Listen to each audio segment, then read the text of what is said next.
Good evening, folks. Michael, can you read us out of closed session, please? Yes. I move that this council certify by recorded vote that to the best of each council member's knowledge, only public business matters lawfully exempted from the open meeting requirements of the Virginia Freedom of Information Act and identified in the motion convening the closed session were heard, discussed, or considered in the closed session. Is there a second? Second? All in favor? Yes? Yes. And for future votes, is everybody logged in? I just did. Okay, great. I think we've got a little time. We will begin with the business meeting with a moment of silence.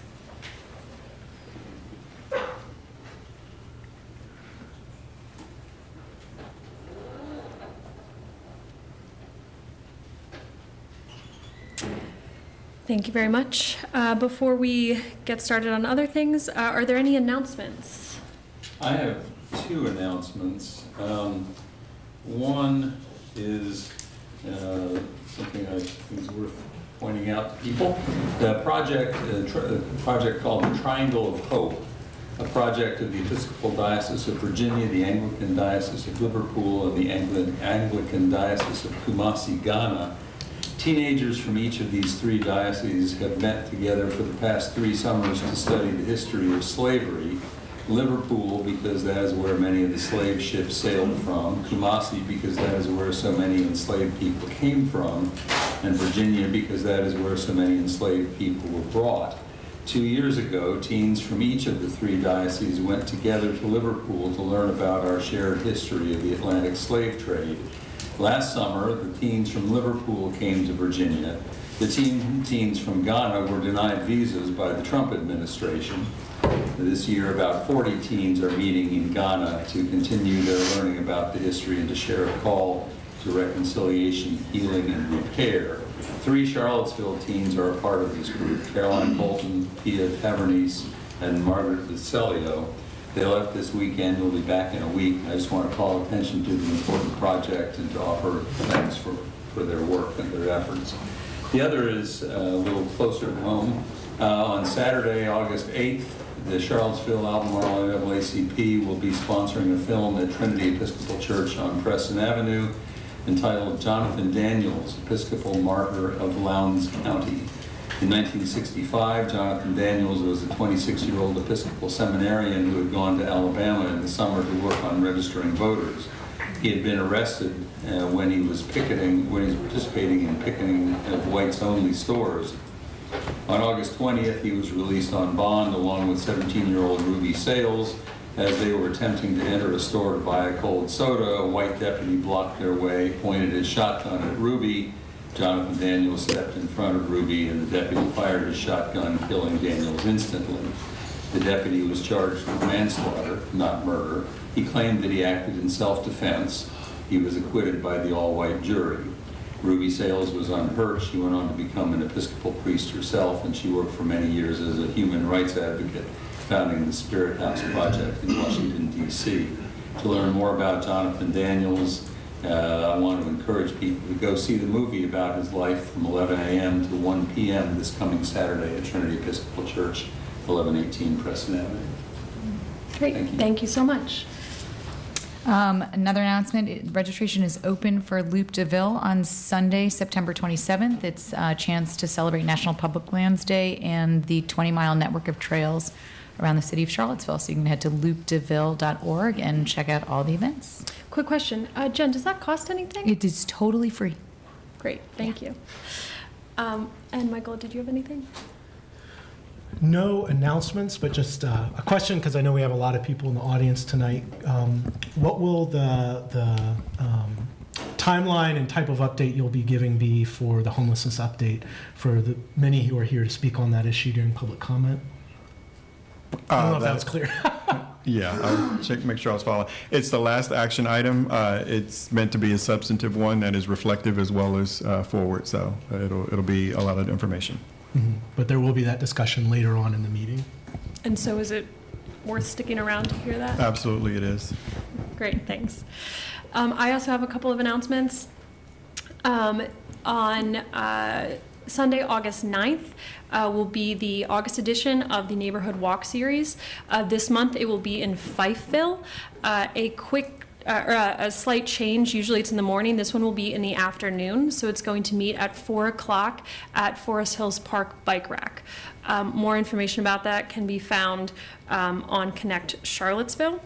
And then also in Fifeville, on August 13th at the Fifeville Neighborhood Association, there will be a pop-up workshop about the Safer Streets project going on in the Fifeville neighborhood, with an opportunity to provide feedback and commentary on the traffic calming proposal for the neighborhood in between Cherry and West Main Street.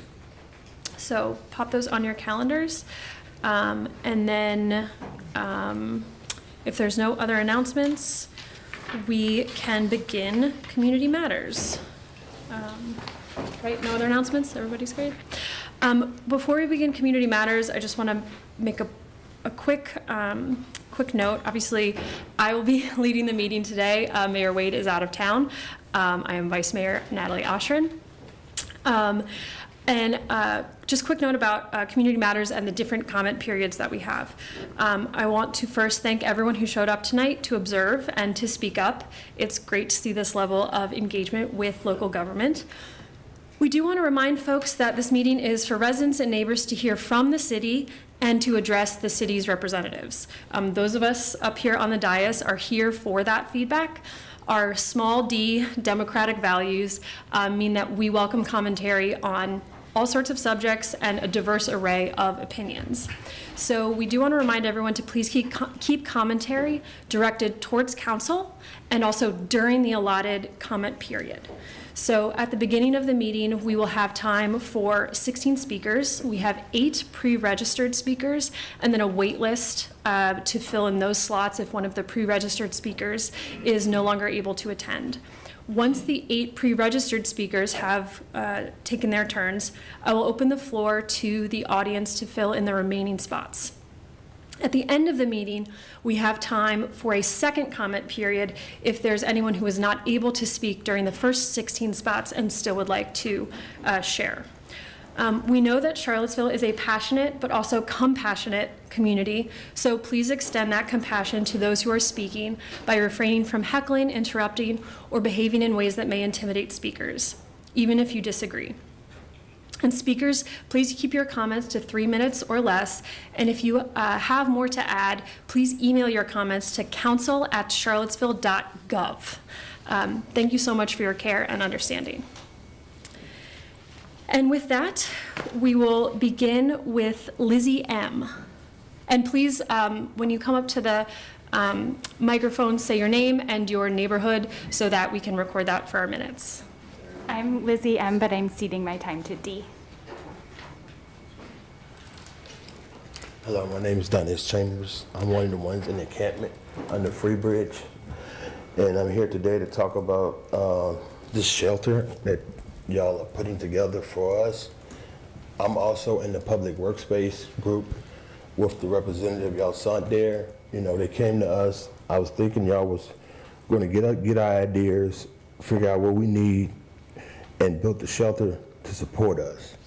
But obviously, y'all don't care what we say, y'all don't care what we think, and y'all just building a shelter just to throw us in there. There's no way all these people is going to be side by side laying on cots in a shelter.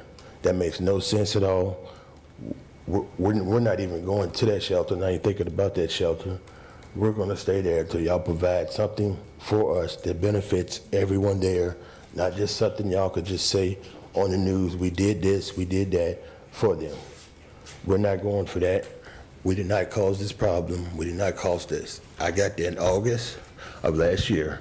There was maybe 12 people there, and out of the 12, you might have seen 4. Y'all news crew kept coming down there, putting it all on the news, sending out invites. Now you got all these people from all over everywhere showing up there. Now it's crimes and all kind of stuff going on, but y'all don't make the news about that. Y'all don't say, we caused this problem. We got this girl out here raped. We caused that. There wasn't none of that going on till y'all news crew came down there and all these different people showed up. But again, the thing is the housing problem. we're building this shelter for people. They have dogs. There's people down there with mental health problems that need help, and y'all not providing nothing for them. There's people with dogs, there's couples. How are we all gonna be in this one place? Someone may be allergic to dogs, someone may have mental health, they can't be around people, they need their own space. But none of y'all are talking about that or thinking about that. The people that are making the decisions are not the people that need to be making decisions. Y'all need to have somebody in the room that's out here, that's homeless, that's know what's going on. None of y'all are homeless. Y'all go back home to your beds, curl up, wake up, get back, come to work. Y'all don't know what's going on. Y'all don't know what's wrong with these people. Y'all don't know the help or anything that they need. Y'all don't know that because nobody's asking that question. Nobody's down there to see none of that. Y'all came down there, done a little quick survey, and I was told y'all don't even know what y'all gonna do with the information y'all got from the survey. That's the crazy thing. How y'all gonna do a survey, but y'all don't know what y'all doing with it?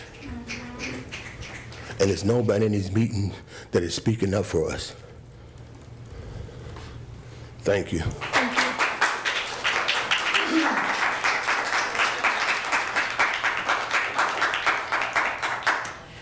Next, Melanie Roberts.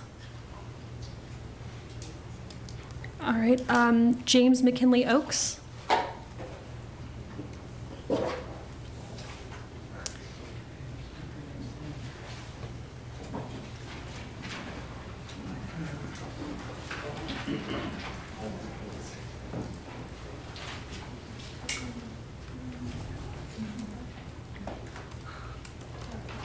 Thank you.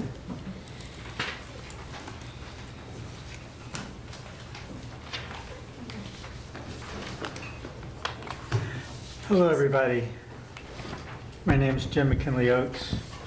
I speak for the Court Square Enslavement Memorial Group, and I live in downtown Charlottesville. We've been asked by Mayor Wade, Mr. Freeze, and others to provide further evidence that local descendant groups support our project to restore the sign for the site of the slave auction block. We've done so and can deliver again. The UVA descendants of enslaved communities, Swords into Plowshares, and the Jefferson School African American Heritage Center descendant groups wrote to you in April to, quote, support the honoring of the site of the slave auction block with appropriate community-guided memorialization. Our group has also provided counsel with statements from two other groups who asked for your confirming vote. On August 17, 2020, a group presented to the City Council a petition with 75 signatures. The petition reads, quote, we, the undersigned, request the following without delay. Install slave block marker on East Jefferson Street. On October 13th, 2025, two of our members attended the monthly NAACP meeting and obtained signatures from 20 NAACP members stating, quote, I am a descendant of enslaved ancestors. I request the City Council to immediately replace the curbside reworded auction block sign that has been demanded repeatedly by so many, unquote. In anticipation of a scheduled vote to restore the sign, you've been receiving numerous emails from concerned citizens. Do you now feel that you have enough information and enough support to approve this project? Please listen to all these constituent voices. Please don't postpone any longer. Please put this on your August 17 agenda and vote yes. Please put this on your August 17 agenda and vote yes. Thank you. Thank you very much. Andrew Gray.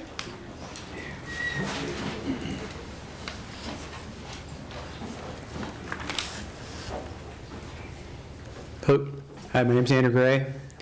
I live in Albemarle County, about a quarter mile from the city limits. My wife works down at the hospital. We frequently go to Main Street, downtown mall, the Riverview Park, etc. I've had Thanksgiving and Christmas dinners with men who lived on the street. I cared for one when he lived in the hospice house while receiving treatment for stage 4 cancer at UVA. As the chemotherapy and cancer ravaged his body and his doctor prescribed opioids devastate his digestive system, I gave him rides and helped him score some pot so that he could have an appetite and keep some food down in his dying days. He was my uncle. I loved him. He was a member of my family. Two of my dad's brothers spent most of their adult lives living on the street. As far as I know, they were never diagnosed with mental illness. I never saw them display symptoms of schizophrenia or other erratic behaviors. As I understand it, they just didn't like to work, and they liked to drink and get high. And they both committed a litany of petty crimes, and they both knew how to make women uncomfortable, and they both died as a result of their lifestyle decisions. But despite that, they were always welcome to a place at our table or to stay for a couple nights. It often ended in them stealing from someone in the family and getting kicked out as a result, but they never turned down free housing. They hated staying in shelters. They told me directly they preferred living outside to the close company and odors of some of their companions in the shelters. People say housing issues are complicated. I don't think they are. Human beings have a right to housing. At the same time, the people of Charlottesville have a right to walk through parks without sexual harassment. The businesses have a right to not be stolen from. And our adults and our children have a right to recreation near the river without worrying about environmental hazards like needles or finding themselves in the eyes of one of the rapists who was arrested recently. It doesn't really matter what the fault is. The cost of public safety is extremely high right now. Any forced removal is only a temporary measure at best. There's nothing to stop people from coming back and doing as they please. There's a well-studied and provable correlation between high rent prices and high levels of homelessness. And so it's no surprise that Charlottesville is a problem in both regards. It's also a well-studied and provable correlation that building more housing lowers rents. That means solutions are available to the city. The city has an obligation to promote higher density housing and development in all facets. There should be more public housing. The city needs to accelerate low barrier shelters, and as the other gentleman noted, permanent housing for our most destitute. The city needs to accelerate permitting for more apartments and higher density housing. Turning a parking lot into an apartment building does not displace any residents. And even if the rent is more than some would like, it lowers competition for the other units. It's common sense and well-studied economics. As the city's leaders, you have a moral imperative to build and to ignore criticisms that delay that process. We cannot let perfect be the enemy of good. Thank you. Thank you very much. Mr. Knorr. Sorry, I can't see your first name. I have to call you Mr. Knorr.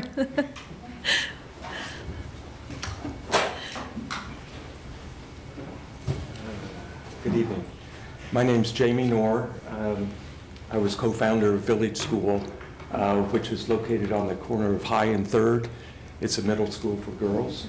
I was a history teacher at Village School, and each year I would walk my 6th grade class to Zero Park Street.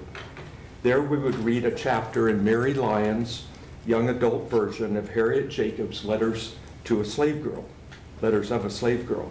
After reading the chapter describing a slave auction, students were often jolted by the realization that where they were sitting was exactly the same spot that 150 years earlier, the events described in the book, the chapter in the book that we just read, actually took place. In this moment, book learning for those girls became lived experience. History became alive. Zero Park Street is on the historical walking tour of downtown Charlottesville. Those on the tour may feel the same jolt of recognition that students had. Looking up, visitors may see the nearby steeple of a church a couple blocks away, just like those in the mid-1800s, standing at the very same site. History comes alive and is very relevant today when visitors ask, how did enslavers reconcile their actions with their Christian beliefs? Charlottesville's unique situation is that Zero Park Street is the original building where the enslaved were confined before an auction. It was typical that the slaves would be washed and their skin oiled before an auction to make a better impression on buyers. Having the original building alongside the auction site give visitors the pathway for feeling the full weight of history. Having signage at the auction site is critical. Signage invites the passerby to stop and think. Their thoughts may take them to the recognition that here on a public street with cars passing by is hallowed ground. Here, eyes saw and ears heard what never should have been experienced. Here, many hundreds of hearts were broken as loved ones were sold away to the highest bidder. Please restore the signage for this site, which has broad support in Charlottesville since it was removed 24 years ago. Thank you. Thank you.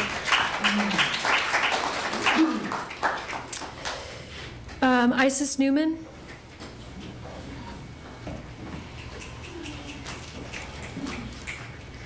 Okay. My name is Isis Newman. Something I feel a lot of frustration with is that the city lies a lot about what their intentions are and why they do the things they do. And more than I am bothered by their lies, I am bothered that there's people in the city that believe those lies when the city's actions so clearly show the opposite. For example, earlier this year, a man was found dead at the encampment. His name was Anthony Spears, but he went by Tony. The city has used this as an excuse to further harass and displace people, and then the city lies and says it's because they care about those people. I cared about Tony. I can tell you what I did because I care. I wear his ashes around my neck every day in this necklace. I went to his celebration of life and met his family in Amherst. I walked down the trail on the day he died when I found out there were people that hadn't heard and made sure everyone knew their friend passed away.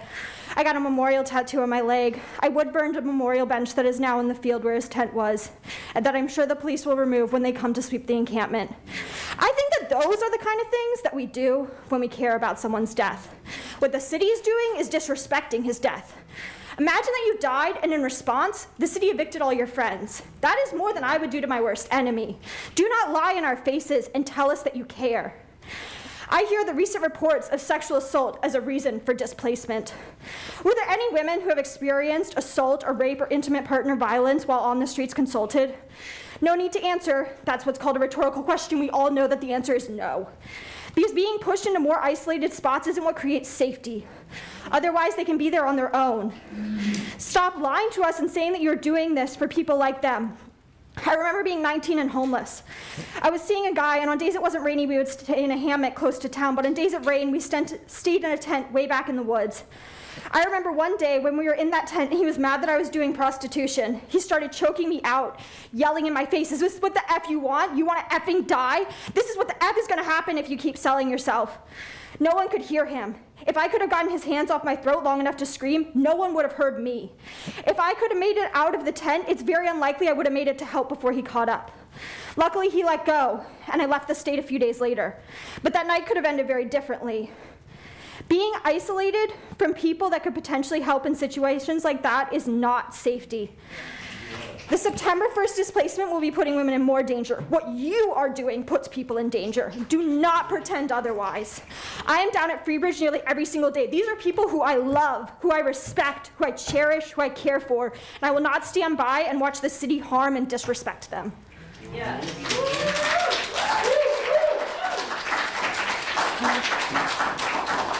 Thank you. Heidi Berteau?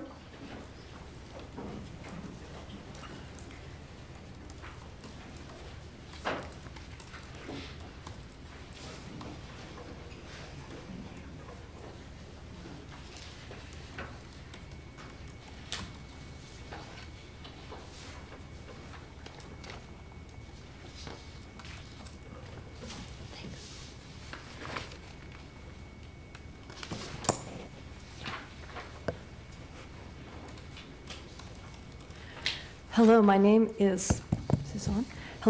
is Heidi Divya-Bertu, and I speak for the Court Square Enslavement Memorial Group, and I live on River Vista Avenue. Good evening, Council. First, I'd like to appreciate you for all that you do. You are indeed selfless servants of our community with an eternally large agenda. That said, we are disappointed not to be on the agenda for tonight, which actually might be good as we all come to understand better what the holdup is. Many folks have written to you asking you to vote yes to restore the slate plaque that honored the site of slave auction block to Zero Park Street. Some of you have responded with your concerns, and I thank you for that. This is what we heard from you most recently. Do we agree with the content of the historical marker that was installed at Court Square in March of 2025? Yes, yes, and bravo, and thank you for that. Is it appropriate to add another sign in addition to this one? A resounding yes. How could we possibly overdo reporting of this very neglected history? There is so much catching up to do. Is there historical evidence of a slave auction block at Zero Park Street in East Jefferson? The city installed a slate wall marker in '62, removed by city in 2002. The Black descendants community appealed to the city many times in the last 24 years for restoration of the sign and clearly endorses this project. The historic marker installed in 2025 by the city identifies 5 exact locations where slaves were sold at Court Square: Courthouse, Swan Tavern, Eagle Hotel, a tree stump, and Number Nothing's indoor slave market. It omits a 6th crucial location. The authoritative book, 1828 to 1874, Early Charlottesville, Recollections of James Alexander, informs that this block sat immediately to the south of Number Nothing beneath the wall sign Benson and Brothers Auction Rooms, which is still visible but very faded. We do not claim this to be the only slave auction site nor auction block in the city, but this block is the only documented block at Court Square proper, where between at least 1815 and 1865, hundreds, if not thousands, of local Black residents were being trafficked out of town. Historic Preservation Officer Jeff Werner can verify this particular block's authenticity. Would you please confirm with him? Please get us on your agenda to approve this simple project to respect our Black ancestors and descendants. Thank you for listening. Thank you. Josh Epstein.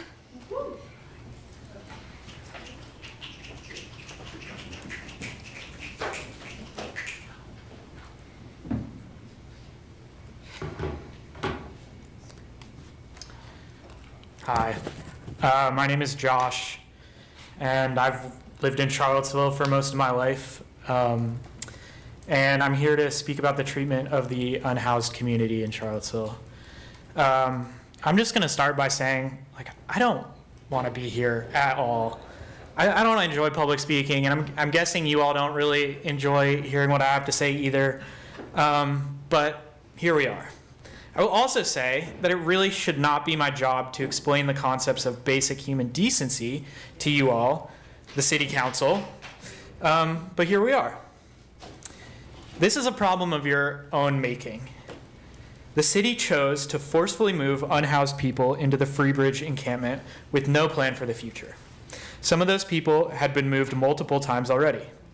Now, the residents are being surveilled and harassed daily by the police and others, and they're being told that they will be arrested if they do not leave within the month. So tell me, please, what are they supposed to do? The current plan, which I've heard, is hastily repurposing an unrenovated building and stuffing a bunch of bunks into a single room, is ridiculous. I know that the shelter will be an amazing resource for some people, but for many that simply isn't an option. If you actually ask the residents of Freebridge, you would quickly learn that it just isn't feasible. For those with pets, mental illness, belongings that they don't want stolen, or people who just simply don't want to live there, what is the plan? As far as I can tell, there is none. Simply move in or get arrested. I shouldn't have to tell you that that is both unreasonable and inhumane. Luckily, I have a solution. It's actually incredibly simple. Accessible housing. I'm going to say it again. Housing. It's very simple. I've lived here long enough to see how much this city loves building housing. I've seen apartments pop out of nowhere. I've seen brand new neighborhoods and student housing appear from one school year to the next. So how come all of a sudden there just isn't enough? The answer is that there is enough. Do not pretend that your hands are tied. We do not believe it. If the city council actually cared for their community members as they are supposed to, housing for everyone would be available today. What we're asking for is simple. Please stop harassing our neighbors. Please, no forceful displacement. And please, for the love of God, act with some humanity and compassion.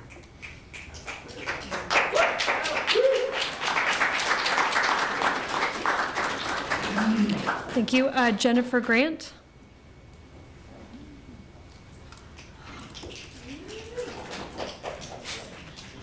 Hi, I'm Jennifer Grant, and I am on the Freebridge side down at the Riviera River. I have spoke about the concerns that we all have down there, and we're not getting heard. We're not getting answers to our questions. We're not saying that we will not give the shelter a try, but we want answers to our questions. We want to know, are these people trained to deal with mental health people that might have an outburst in the middle of the night? Are these people trained to deal with situations that are going to go on?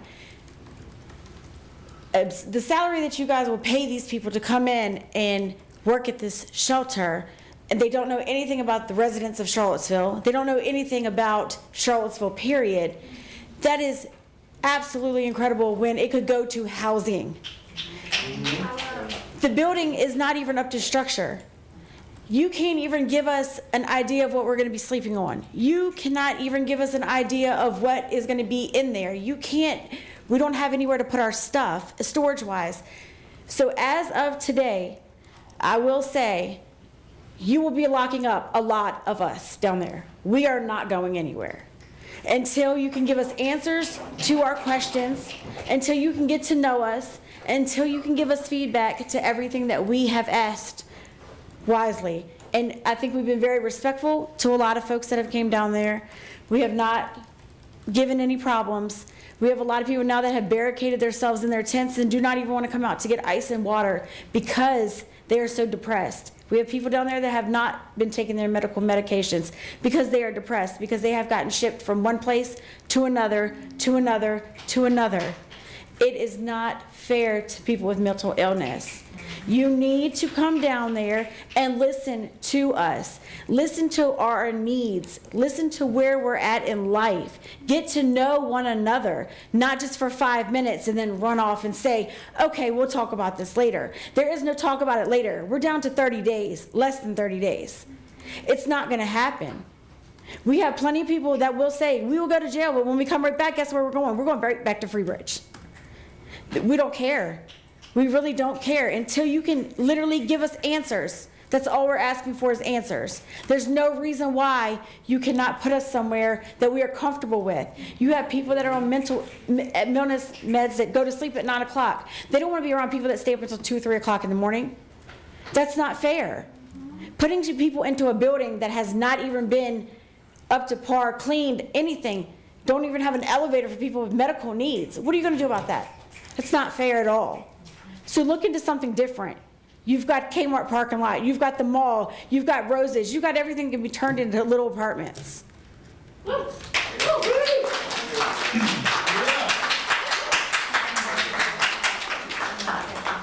Thank you. We now have space for some additional speakers. We'll start over here and go and come back. Yeah, you may go first. Please, again, your name and your neighborhood. Donna Teachin, Charlottesville. Before we discuss policy, we need to talk about trauma. Trauma is not simply a difficult experience. It's what happens when a person's brain and body are overwhelmed by fear, loss, violence, and instability. It changes how people respond, how they cope, and how they survive. For many people experiencing homelessness, trauma did not begin with losing a house. Many have survived abuse, violence, serious illness, untreated mental illness, addiction, and profound loss. Living outside compounds that trauma through exposure to danger, extreme weather, sleep deprivation, theft, and constant uncertainty. Now another layer of trauma is being created. The threat of forced displacement and arrest, combined with 24-hour surveillance cameras, increased police patrols, bright lights throughout the night, and ongoing public harassment and threats is already causing harm. Regardless of how these actions are described, the impact on the people the impact is that people are being watched, monitored, and made to feel unsafe in the place where they were trying to survive. The harm is already happening. It does not require a sweep to occur. We are seeing people so overwhelmed by fear and uncertainty about what will happen next that they are remaining inside their tents rather than engaging. That is a trauma response, and re-traumatization has health and safety consequences. When people are pushed further into survival mode, they are more likely to lose trust, disengage from services, and rely on unhealthy coping strategies. For people with substance use disorders, extreme stress and instability can increase the risk of relapse. After periods of reduced use, relapse can significantly increase overdose risk. For people experiencing mental health challenges, re-traumatization can increase the risk of crisis. These are foreseeable consequences of policies that create fear and instability instead of safety and trust. Trauma-informed care requires transparency, choice, and relationships. Yet the city's outreach began only after it announced the September 1st displacement plan. People who are not known or trusted by those living in the encampments are now requesting deeply personal information, including medical history, social security numbers, without established relationships, clear information about how that information will be used, or meaningful choice. That is not relationship building. It is outreach conducted in the shadow of displacement. Displacement does not solve homelessness when there is nowhere for people to go. It simply moves people from one place to another while increasing fear, instability, and the risk of crisis.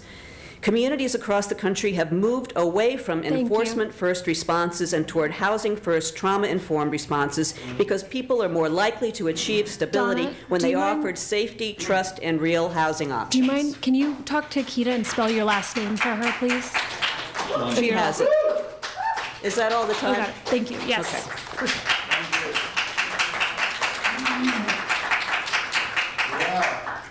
Thank you. In the middle here, yes, sir?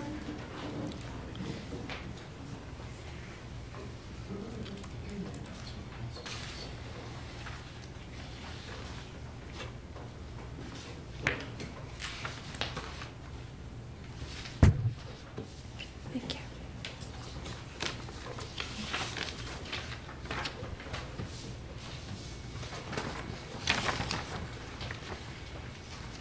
Good evening, Council. My name is Mike Henrietta. I've lived in 10th and Page neighborhood and other neighborhoods for the last couple decades, and I speak for the Court Square Enslavement Memorial Group.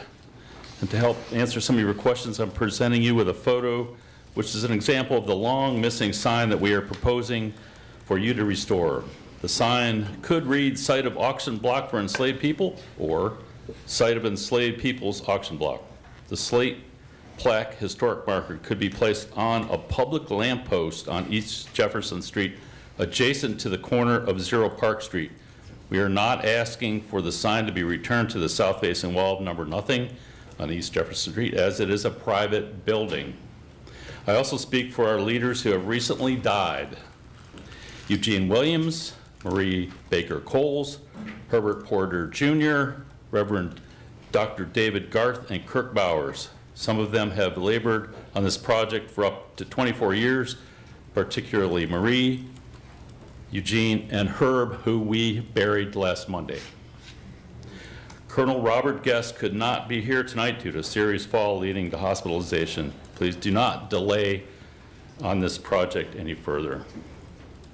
If Council has further questions about the veracity of slave auction block operations in Virginia, there are 2 highly authoritative references on how slave traders operated using auction blocks. These books, The Ledger and the Chain and Weevils in the Wheat, provide clear data about how the auction block functioned.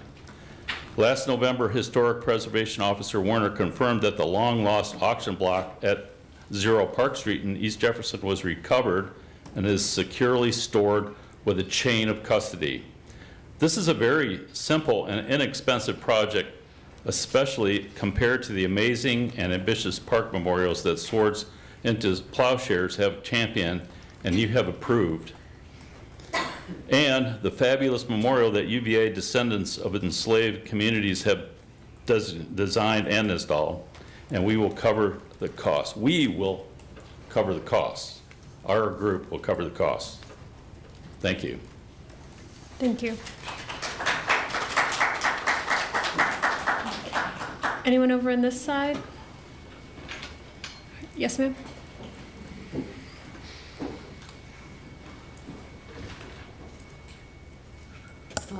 Hello, my name is Ann Coughlin, and I'm a professor at the University of Virginia School of Law. I teach criminal law. I came to this meeting in response to some outreach that I got, and I wasn't planning to speak, but I feel compelled to say something about criminalization in this space. Of course, I know that you're all thinking about policy here, and you've had many eloquent comments from people about the encampment and about the policy that you all should be following. I just wanted to add my voice to say the following. As you know, we all have a constitutional right to liberty and a guarantee of due process of law. And what really worries me when I'm listening to this debate is the concept that you're not giving people sufficient notice about what your plans are before you're moving them out of the space where they currently are living, spaces where you encourage them to go and live, the only space that apparently is available to them. They're suddenly being moved with very limited process and a very limited amount of voice in the the proceedings. Again, I'm sorry, I didn't prepare my remarks thoroughly.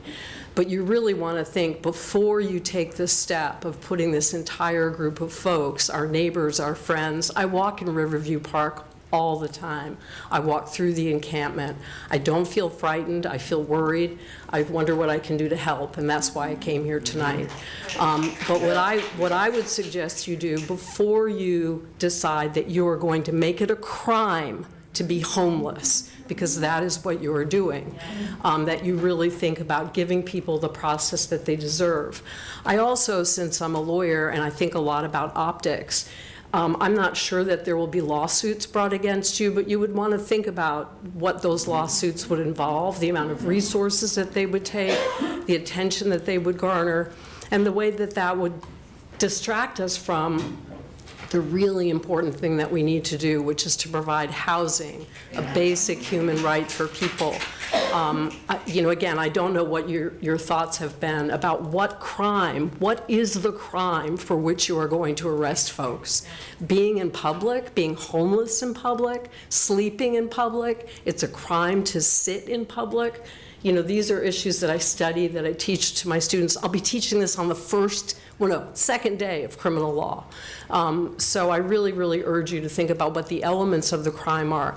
The other thing that I wanted to say in response to a couple of the comments that I've heard today is that it's really, I think, facile and wrong of you to suggest that you are moving people out of these spaces because of crimes that are being committed there. Of course there are crimes committed there. There are crimes committed in every home in Charlottesville and Albemarle County. And no, Thank you very much. Sorry. Yeah, I get it. Thank you very much.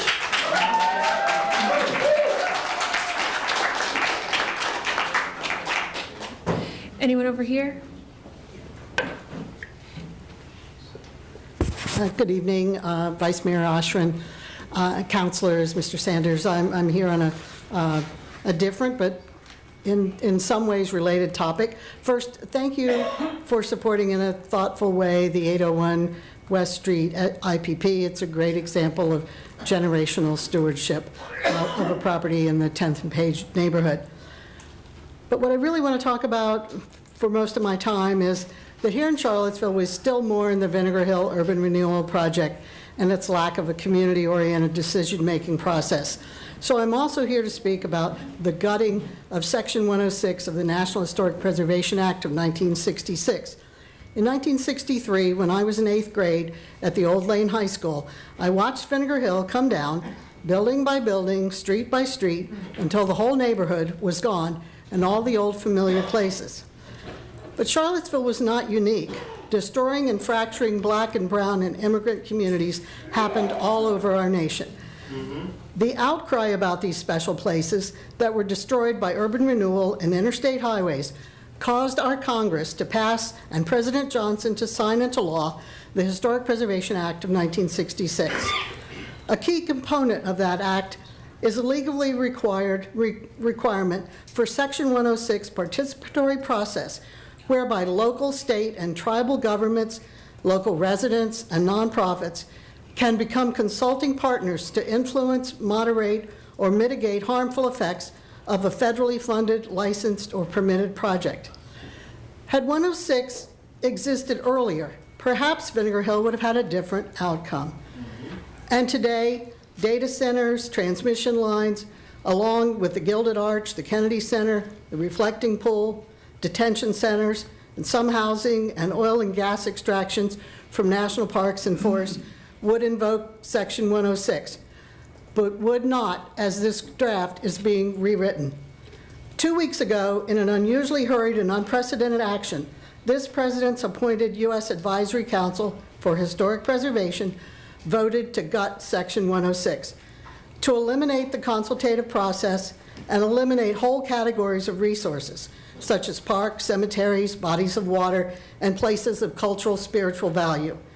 The rewrite would place all authority in the hands of a federal government that would not be required to take comment into account. The public can still make comment on this rewrite, but we don't even have a date yet.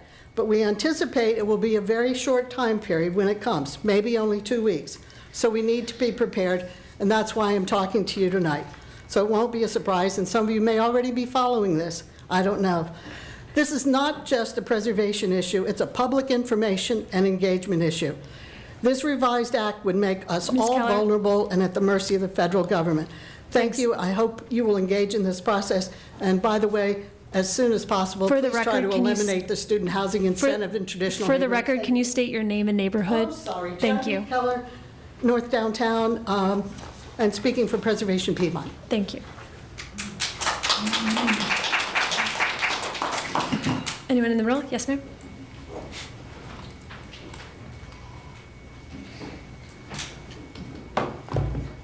Good evening, Council. I'm a Charlottesville resident in zip code 22901. I hold a master's degree in public health and health policy and organization and have studied hard to achieve that degree. The city's current plan to forcefully remove Freebridge residents is neither healthy nor organized. Signs and QR codes that lead to a reporting system have been placed in the encampment. That QR code leads to a reporting system as well as utility issues. Who does this help, I ask? How are unhoused people expected to scan this QR code unless it was never for them at all? Needs assessments were done. Who has access to this data? What will be done with it? The people whose sensitive information that you collected don't have those answers and do not have control over their own stories and information. Police have patrolled on four-wheelers, day and night, bright headlights, waking and disturbing sleeping folks at all hours. Headlights at the perfect height to blind somebody sleeping in a tent. You are robbing the precious sleep of a group of people who need rest more than any of us in this room. The cameras. How much did those cost? And I mean the first and the second time. Who do those protect? Because it is not the Freebridge residents who are being surveilled. Holiday Drive. You do not know the number of beds. As many as it takes is the quote that we were given. And how many is that? You have no staffing infrastructure. You don't even know if it will be open overnight or just during the day. You don't know when it will be open. You can hope, you can aim, you can promise, you can say as soon as possible to the public, but we all know that Holiday Drive will not be a viable option by the deadline that you have imposed. But you know you are upheaving people who have made their livelihoods and survived for up to 25 years in that spot. I personally know someone who has been waiting on the list, second on the list for 20 years on this housing list and been told he's next in line. You are evicting him and all of our neighbors with nowhere to go except jail, because you have made it very clear that you will arrest the people who stay. Lieutenant Wade said, quote, he wants people to land on their feet and have dignity during this process. We are not feeling dignified.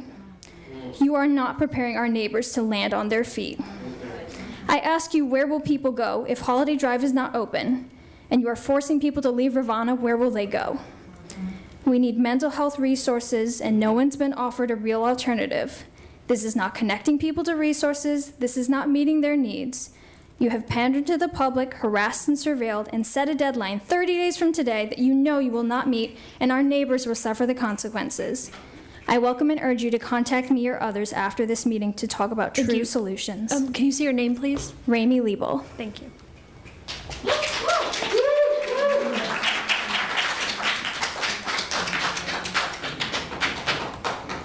Is there anyone else over here? Back to the middle? Anyone on the left side? Sorry. All right. Yes, sir.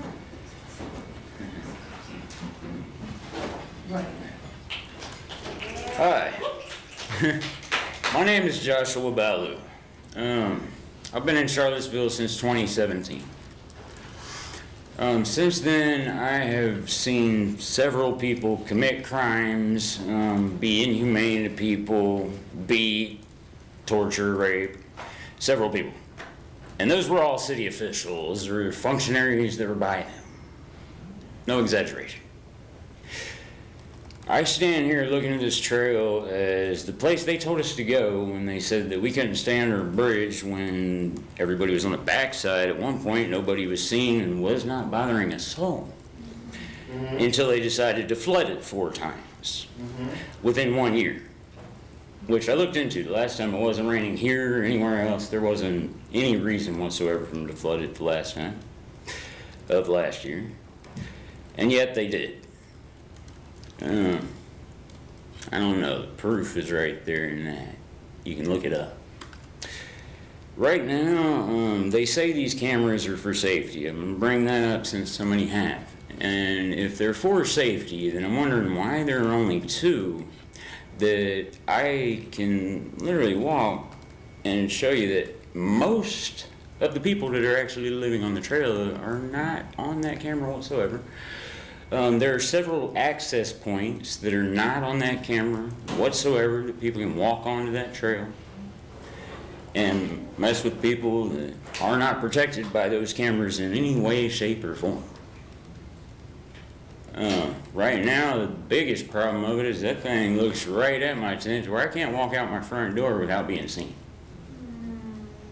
I can't sit in my yard, I can't go over and sit up to shower without being seen, without being watched.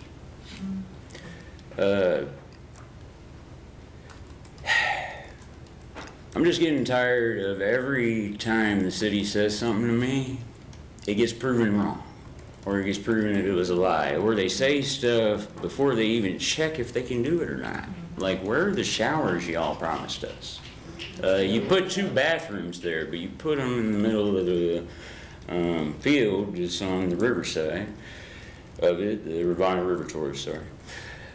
And from the bamboo to there is about a mile walk. And there's people living in the bamboo too, so. To walk a mile to go to the bathroom is a bit much, you know? As far as people stealing, stuff like that, back in 2019, 2020, I was working at College Inn and would get off work around 2 o'clock in the morning, walk into Sheetz to get a couple of coffees and a drink and some cigarettes. I watched more college students steal from that store Sir, than thank any you. of my people. Thank you.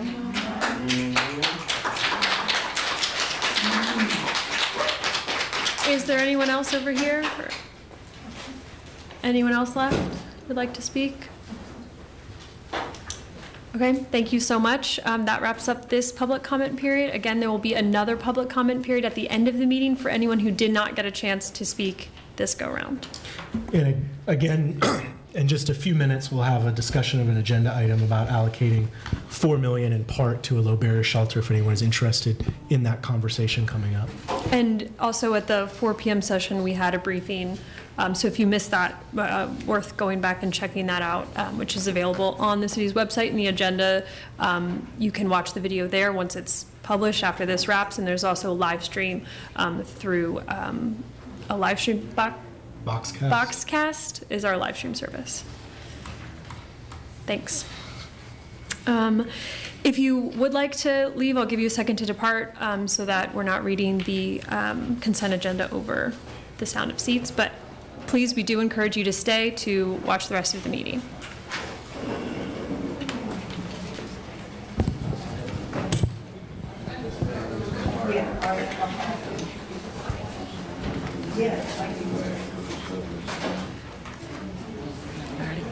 Keena, or Ms. Thomas, pardon me, please read the consent agenda. And we ask that you all keep it down as you exit. Thank you. Consent agenda. Number 3, minutes from May 4th, regular meeting. 4, resolution appropriating funds for the Virginia Department of Education Special Nutrition Program Summer Food Service Program, $40,000, second reading. 5, an ordinance amending and reenacting Chapter 2, Article 15 of the Code of the City of Charlottesville, the Charlottesville Human Rights Ordinance, second reading. 6, resolution allocating Charlottesville Affordable Housing Fund grant program funding for Charlottesville Redevelopment and Housing Authority South First Street Phase 2 in the amount of $425,000, second reading. 7, ordinance adoption for 801 West Street zoning text amendment, designation of individually protected property, second reading. 8, an ordinance for 801 West Street zoning map amendment, designating or designation of individually protected property, second reading. 9, resolution to authorize $204,017 in additional funds for the Albemarle Charlottesville Regional Jail, one of 2 readings.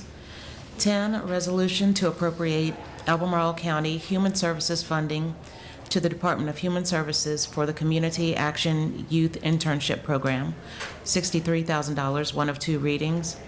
11, a resolution to appropriate additional $45,330.18 from the Virginia Department of Housing and Community Development, Housing Opportunities for Persons with AIDS HIV grant, one of 2 readings. 12, a resolution for a compromise of claim, water and wastewater leak credit for $13,074.68 for CRHA. Thank you. Any questions, comments? We vote?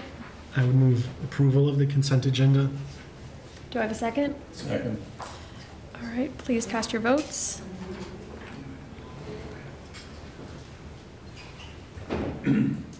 Passes 4-0.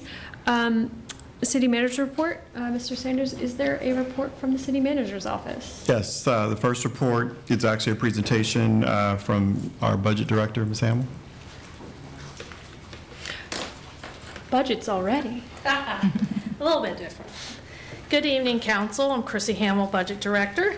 And tonight I just wanted to take a few minutes first to congratulate you. The city's AAA bond rating was just confirmed from both Moody's and S&P. So I wanted to just give you a few quick highlights about that. So the city has been AAA rated since 1973 from Moody's and since 1964 from Standard & Poor's. What is a credit rating? Basically, it's an independent review of the city. It looks at management, financial policies, our economy, and it's an independent review that gives an opinion as to our willingness and ability to pay or repay principal and interest on a timely basis. Again, there are 3 national reporting agencies. There's S&P, there's Moody's, and Fitch.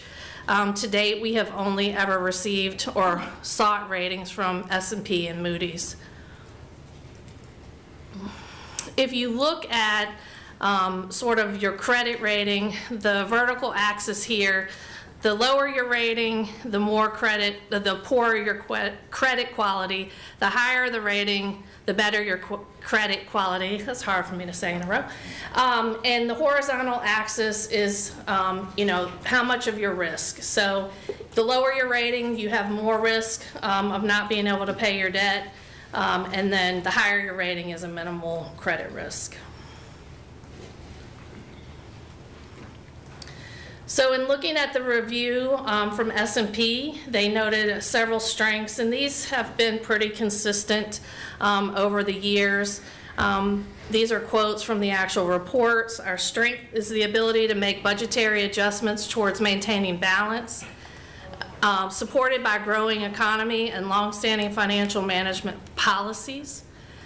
Also, we being S&P, expect management will incorporate rising debt service costs into the budget while adhering to its adopted debt management policy, leading to our expectation of maintenance of high reserves and cash balances. So a lot of time we stand up here, we talk about policies. This is kind of where this is evidence that it matters. They are reviewed. It does count in places of how we are scored in terms of our bond rating. Some of the things from S&P's standpoint that could lead to a downgrade is persistent budgetary imbalances, meaning we're drawing on reserves using one-time money without a plan to replenish that and to support operations. Also, if we materially start to deviate from our formal policies or practices. And then third, if our debt continues to increase outside the norm of our peers, or if it becomes inconsistent with our policies that are currently in place. Very similarly, Moody's commented that our strength is that we have a robust economic base with high property wealth anchored by UVA. We have strong and stable reserves. Again, this is a common theme supported by formal policies. Some of the things for Moody's that could lead to a downgrade would be sustained decline in reserves, a material tax base contraction with weakening resident income levels, or a substantial increase in our debt burden. Can I just clarify, these downside scenarios are things that could happen, not things they're predicting or seeing happen? Correct, Okay. correct. Thank you. Yes. So for this upcoming bond issue, as you know, a credit rating is done for every bond issue. So every bond issue is assigned a credit rating. In this particular instance, council has approved or authorized us to sell bonds in 2026. We will be selling roughly about $26.5 million. In these following categories, they flow from your 5-year CIP plan. We generally issue the debt based on the timing of the projects. And so many times by the time we're selling bonds, we're reimbursing ourselves for some expenses that have already incurred, as well as getting ready to pay out expenses that are going to occur at least within the next 24 months. And so to kind of just take a little bit of a deep dive in these categories, these are some of the things that will be funded with this bond issue. I note that as long as we stay within the categories, some of these dollars may shift between projects because as there are delays with projects or as things happen, cost savings, cost escalation, sometimes we can shift the dollars from here or there in terms of the bond proceeds, but these are the current things that we plan to fund in this bond issue. And I'll just take a second, you can look at these categories. Special shout out to the Riverview Park restroom. Yes. Which we got to open this week. Yes, and that is one where we'll be doing a lot of reimbursement for ourselves, so.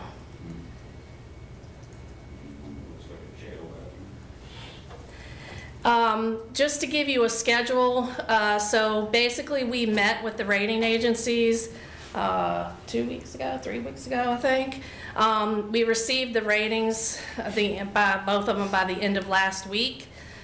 We will be issuing what's called a preliminary offering statement that goes out to potential investors. The sale is planned for August 18th, and then we plan to close and receive the funds by September 9th. And with that, I'm happy to answer any questions. Thanks so much. Starting on this end? No questions. I don't have any questions. Good job. Thanks. Yes, so this was kind of an expansion on our questions from last meeting about more specifics about what the bond issuance was for. So thank you for giving us a broader view there. Sure. And because the rating reports came back and they were good news. And congratulations, Beck. Thank you. for keeping us in line. Congratulations All right, thank you so much. All right, just a couple more things. James? Hi, good evening, Vice Mayor Oshram, members of council. I'm carrying a message from our utilities department, a reminder that despite what has seemed like a great deal of rain over the last 48 hours, we are still in a drought watch conditions, which means that we are asking residents of the city to voluntarily restrict their use of water. Restricting our use of water now means that we're less likely to run into mandatory water restrictions in the future should the drought conditions continue. And more information on things you can do or more information about the drought can be found at charlottesville.gov/drought or by searching for Charlottesville and drought. And I'll simply add in regards to that, just further emphasis that we need all residents to take this serious, and we ask that folks really do what they can to curtail their use of water. If we do not find ourselves being able to do this, and then we have to shift to a drought warning, then mandated restrictions go into place. It does disrupt business practices as well as some of the things that we are comfortable with. So I would like to just remind everyone to please do your part.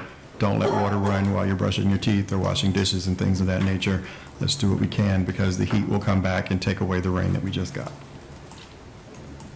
All right, last bit of updates in regards to community events coming out. There's a bunch of events that are happening as we get ready for kids to go back to school. Just shout out to our friends at West Haven for West Haven Days that was this weekend. I enjoyed being able to go out and take a look at what was happening and meeting and talking to folks. Tomorrow night, National Night Out at Washington Park from 5 to 8 p.m. We invite the public to come and participate in what is planned for a series of engagements with the public and our police department, fire department, and others. Sunday, Back to School Bash and Splash from 11 a.m. to 3 p.m. It starts at the Boys and Girls Club with Kicks and Cuts, Back to School Bash, where you can get a haircut, fresh braids, nail services, sneakers, free books, and food. That sounds like an advertisement. Then make your way over to Charlottesville Middle School. All of the area principals will be there to meet families, get you re-registered for school, and provide more information about Back to School Night. And then later that evening, Sounds of Summer at Forest Hill Park from 1 to 3 p.m., hosted by Parks and Rec. We have food trucks, inflatable water slide and splash pad, live music, lawn games, and community partners available to engage with the public. And this coming week is Soul of Seaville. So live arts event on Wednesday. The Legacy Lounge is from 6 to 8 p.m. at the Fralin Museum of Art. Best in Black Seaville Ceremony, August 14th from 7 to 10 at Live Arts Theater. And the Soul of Seaville Saturday event after party with a fashion show at Ix Park, August 15th from 5 to 10 p.m. So anyone who says there's nothing to do in Charlottesville, it's not the case in the next few days. That is my report. Okay, great. Thank you so much. Any questions from counselors about any of those?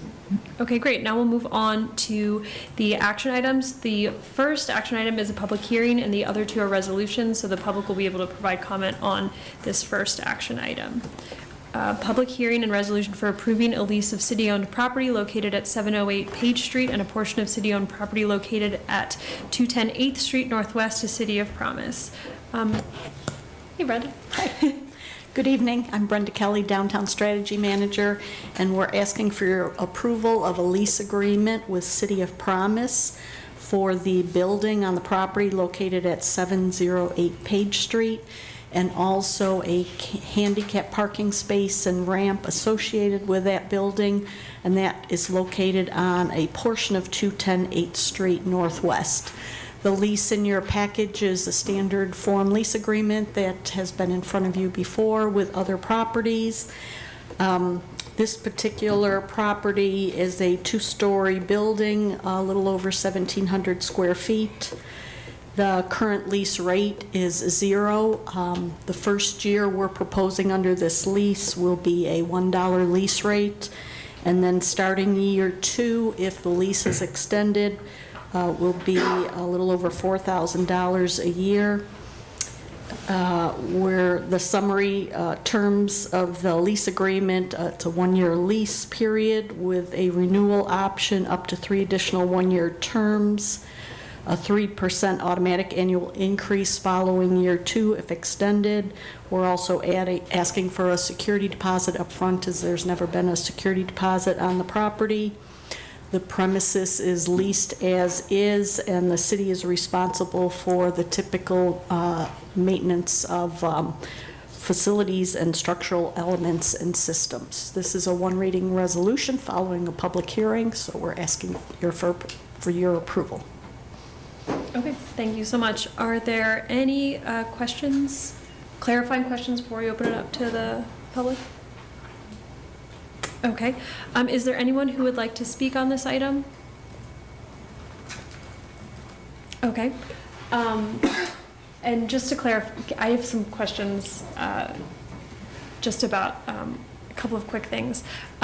So City of Promise has been in this site for a while now. Yes. And the city contributes already financially to the organization, correct? I believe they make application through our opportunities for funding for a not-for-profit. And so we have been auditing our systems and realized we didn't have a formal lease for this, so this is kind of... It was a couple years ago when we did an inventory of all the city-owned properties and was following up with whatever properties we didn't have the proper documentation on is when we found this. So we're kind of cleaning up our systems. Yes. Okay, great. With no further speakers, the public hearing is now closed. Do we have a motion? Make a motion to adopt the resolution authorizing the execution of the lease agreement with City of Promise for the use of city-owned property located at 708 Page Street and a portion of city-owned property located at 210 A Street Northwest. Is there a second? I'll second it. I'm sorry. I have one more question. We have space for discussion, so this is within it. I assume City of Promise has reviewed this? Yes, they have. Okay, thank you. Okay, now please cast your vote.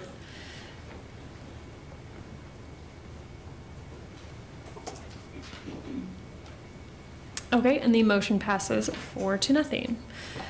Up next, item 14, resolution authorizing agreement with Charlottesville-Albemarle Airport Authority for provision of legal services by the City Attorney's Office.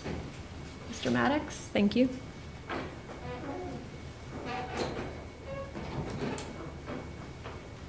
Vice Mayor, members of council, John Maddox, City Attorney, here to talk to you all about something I'm pretty excited about is we're going to start getting paid for the legal services that we provide.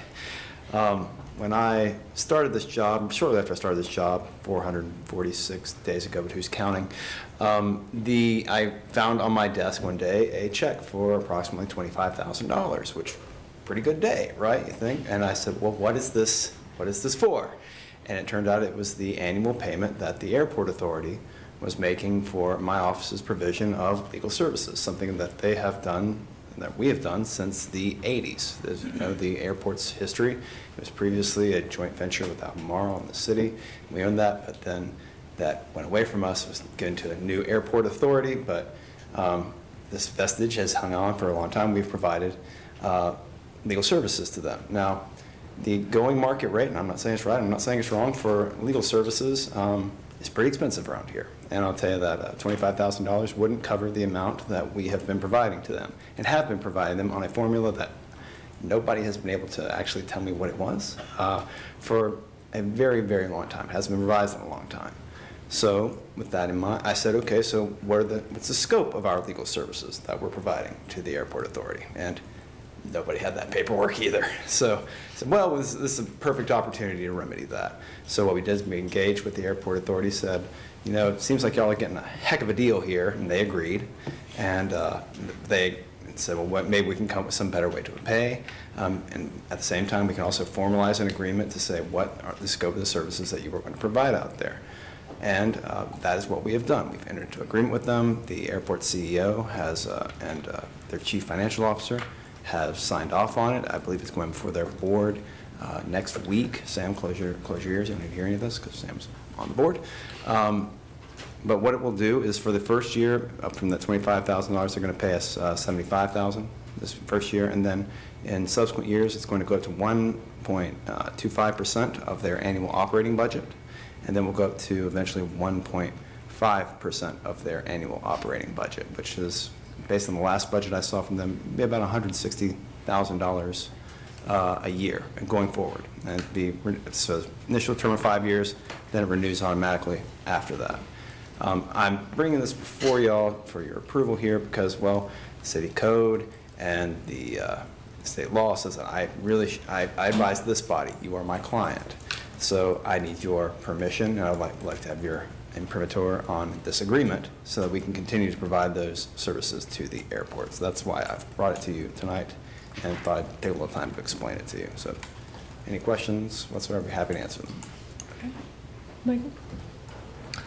No questions. I know it's not related to this item, but it just comes to mind. I hope in the future we can lean on our airport authority to get more proactive about installing solar as well to meet our climate goals and also help their financial sustainability.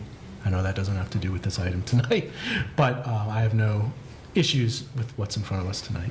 I'm happy to report that there has been a facilitated conversation to have the city sustainability team and county sustainability team engage directly with leadership at the airport about that discussion. Great. Great. We look forward to hearing the follow-up from that. We'll see what comes. Thanks. Any other questions down here? How did we come to that proportion? Is that how much work we're giving them? Is primarily based on, we have agreements with a couple of other organizations around town that we do this sort of thing for. For instance, we have an agreement with the James Madison Regional Library. That's 2% of their operating budget. We provide HR, finance, a number of sort of internal services to their department. Same thing goes to the agreement the county has for the Emergency Communications Center. So those are usually 2%. We like the work, frankly. My office is something different that the attorneys in the office gets to do. And we also see the airport as trying to do some interesting things out there, expand and give us a better facility. So we wanted to help that out. So we said we would do 1.5 instead of 2%.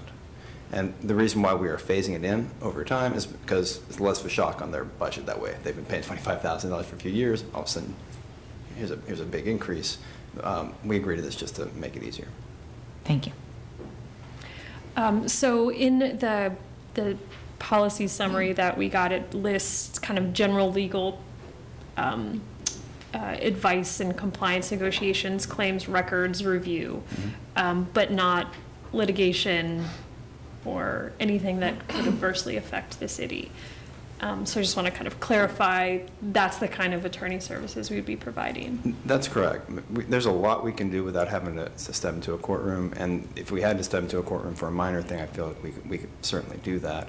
But most of the time, we're going to be engaging with outside counsel, usually through their insurer, and we would work with them on any issues they might have. And it's made abundantly clear. One of the things I really care about is the conflict of interest, kind of having some language around that. Made it very clear in this agreement, but orally and in this agreement, that this is my client. The city of Charlottesville, as represented by its city council, is my client, and if I even smell a bit of a conflict or some daylight between the two, I would have to tell them they would have to seek other counsel for that particular matter. Okay, great. And I don't know what the hourly going rate for attorneys would be for something like this, but let's say it's X number of hours that end up being above $75,000 worth of time. What happens in that scenario? We still get $75,000. Okay. We're public employees, a lot of us for a reason. I came from the private sector. Other people in my office came from the private sector. And why do you want to be a public employee? Because we don't have to deal with billable hours. Okay. And I never want to submit myself to that particular regime again. We're not set up for it in my office. So that's why we agreed to a flat rate, which is more than equitable, I think. Okay, and it's based on kind of your experience over the last couple of years, or the last 446 days? Precisely. Okay. Great. Those are all my questions. If there are no other questions, would someone like to make a motion? I move approval of the resolution as presented in the packet. Second. All right, please cast your vote.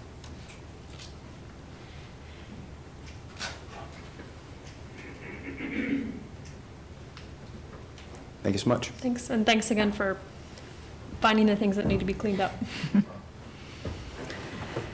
All right, now we're on to resolution number 15. Resolution to authorize the allocation of up to $4 million for emergency sheltering services and direct-to-housing initiatives in collaboration with the Department of Human Services. Mr. Sanders.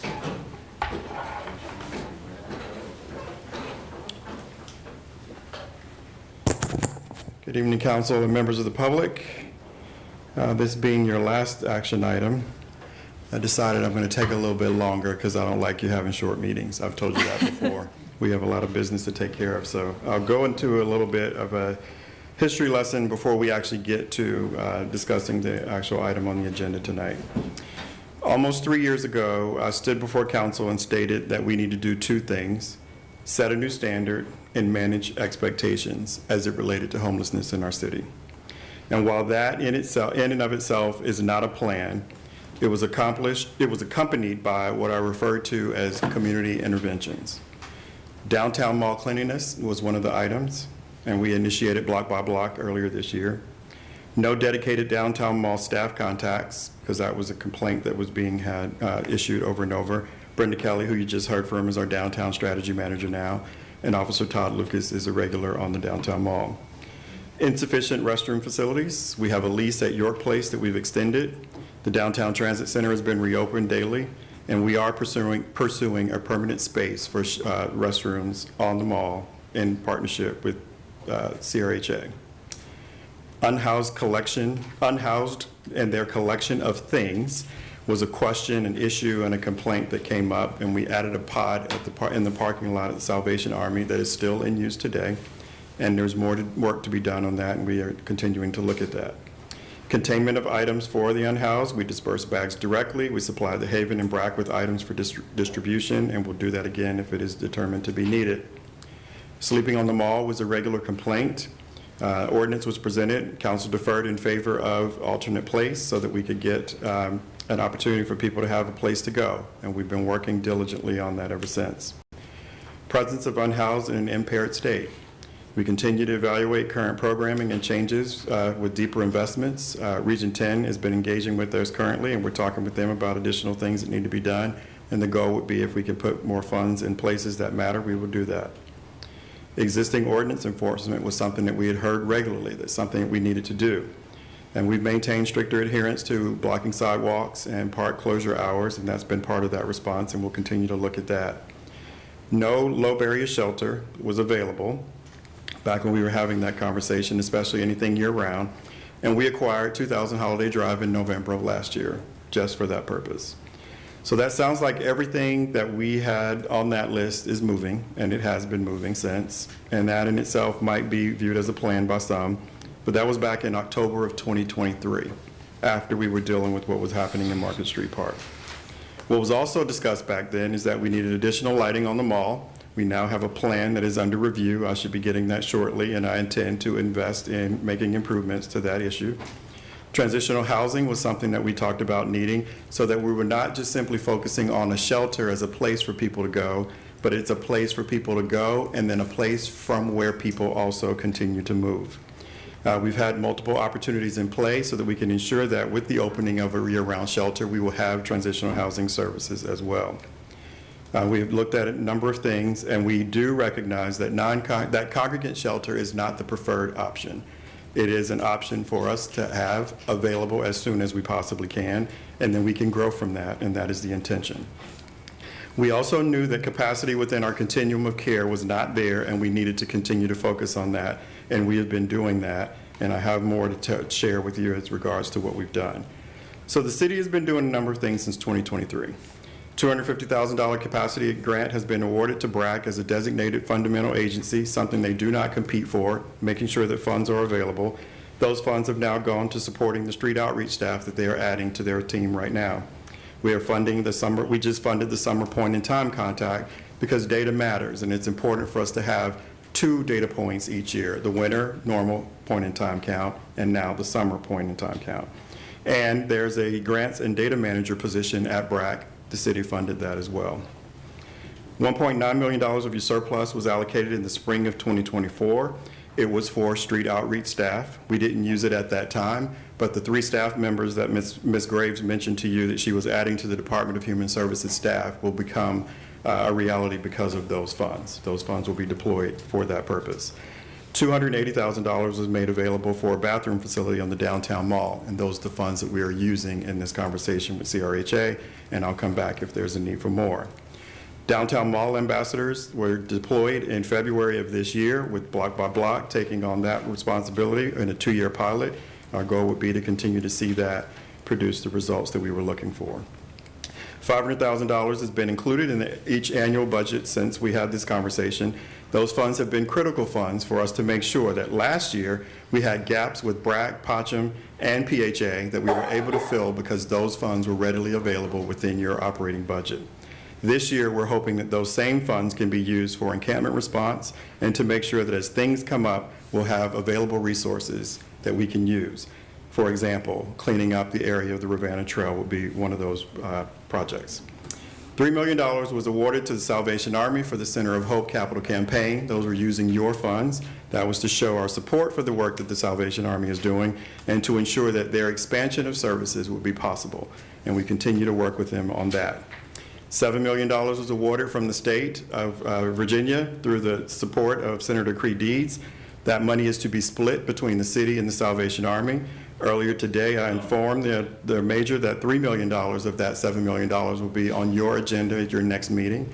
The point of those $3 million would be to match the city's funds to their Center of Hope campaign, and they will be able to use that to continue to work to close their gap.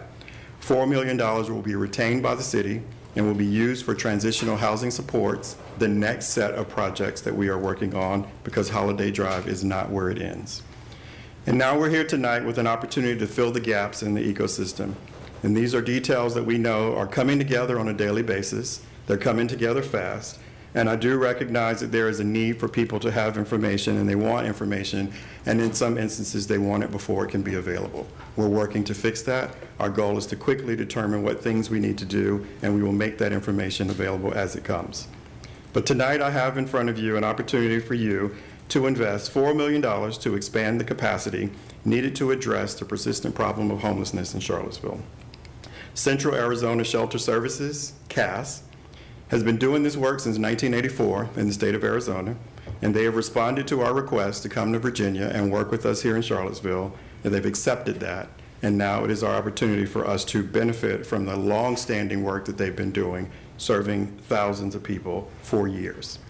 Community Solutions and Clutch Consulting have also been invited to come into this community to assist with adding capacity, and they have accepted that invitation. They have also been met with funders who've been willing to contribute to their efforts so that we can make sure that we are deploying not just a single place for people to go, but additional services to go along with that. These 3 partner organizations are working with the city and the continuum of care to broaden our efforts and to fill present gaps to ensure a better opportunity to make homelessness rare, brief, and non-occurring, because that is the goal for all of us. The internal team that we have assembled is working in multiple directions to finalize details to frame a scope of work for each proposal. We are engaged in discussions about staffing, operational planning, construction, and policies and procedures to ensure the establishment of services are in line with what we need and want. Currently, you have a CIP contingency fund balance of $16 million. We have earmarked funds for key property acquisitions that collectively total about $10 million, leaving you roughly $6.5 million for critical investments such as this. The city is leading this effort, and I make that clear, that the city is now leading this effort because it has reached a crisis and an emergency response. And we will see to it that transitioning is not really taken lightly. We want to make sure that we do this right.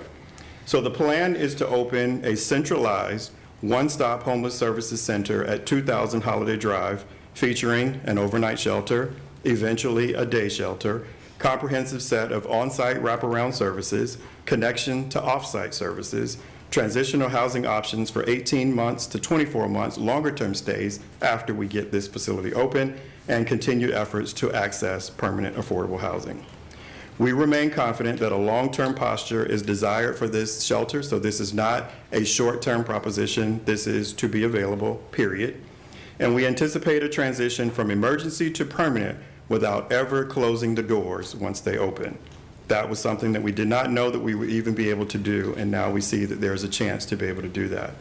Holiday Drive is 27,000 square feet. It is a 2-story building. We can use sections of the building while construction is happening in other parts of the building, and we look forward to being able to continue to serve while we build out features in this building to serve everyone. And that would include individuals who have pets and couples, and it will be our goal to figure out whatever additional resources that we need to make available, we now have the space available to make that possible. Fear is not an operational posture, but a feeling. And that is something that I speak to this entire community, because I have received thousands of emails, just the same as you have, individuals with recommendations on what to do. And in many of those instances, there is no heart included in those statements. I do my work with heart, I do my work with a steady hand, and I do my work without fear, because the goal is that we're going to serve the people to the best of our ability. And I think it's important for us to remember that.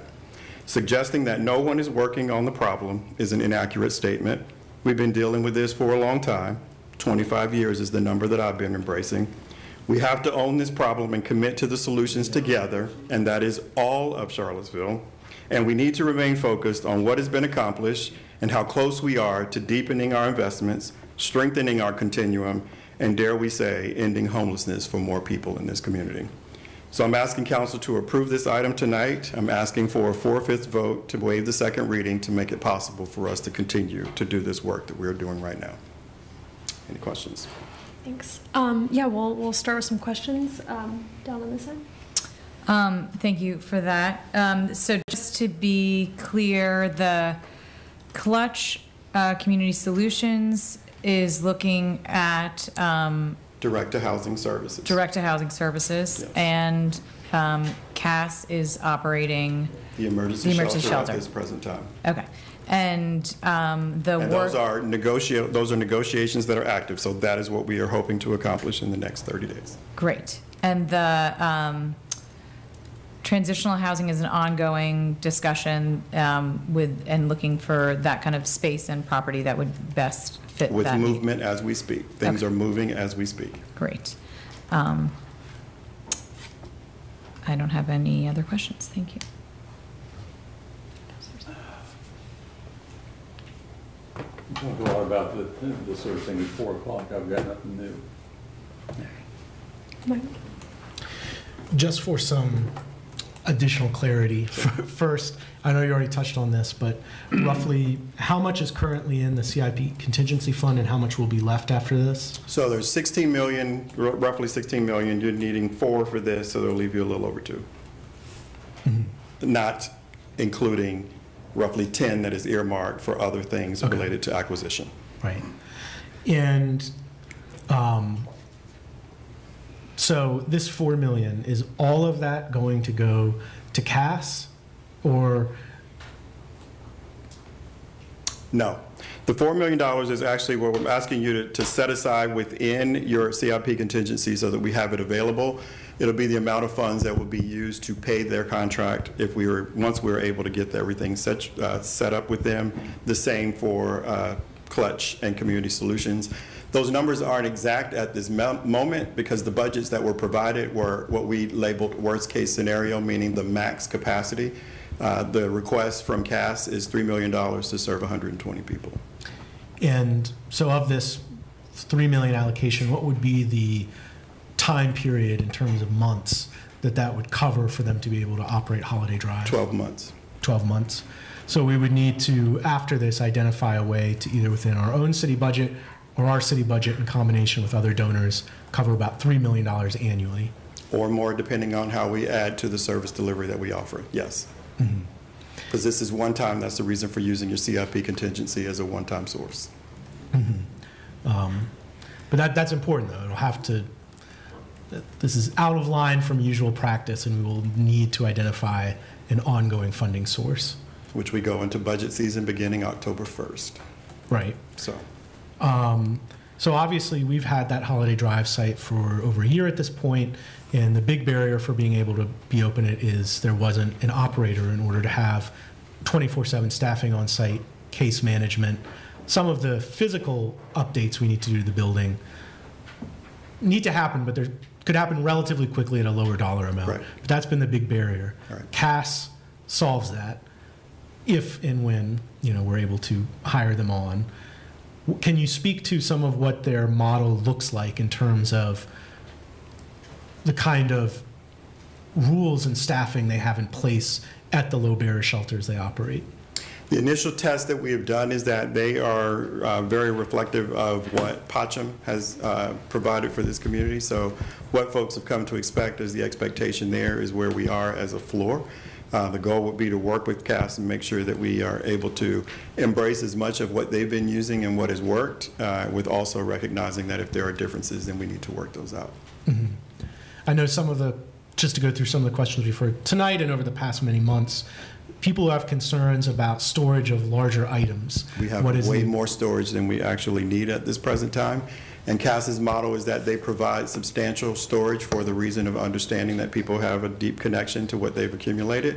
And they expect that they'll be able to handle that and work with folks to manage that as well.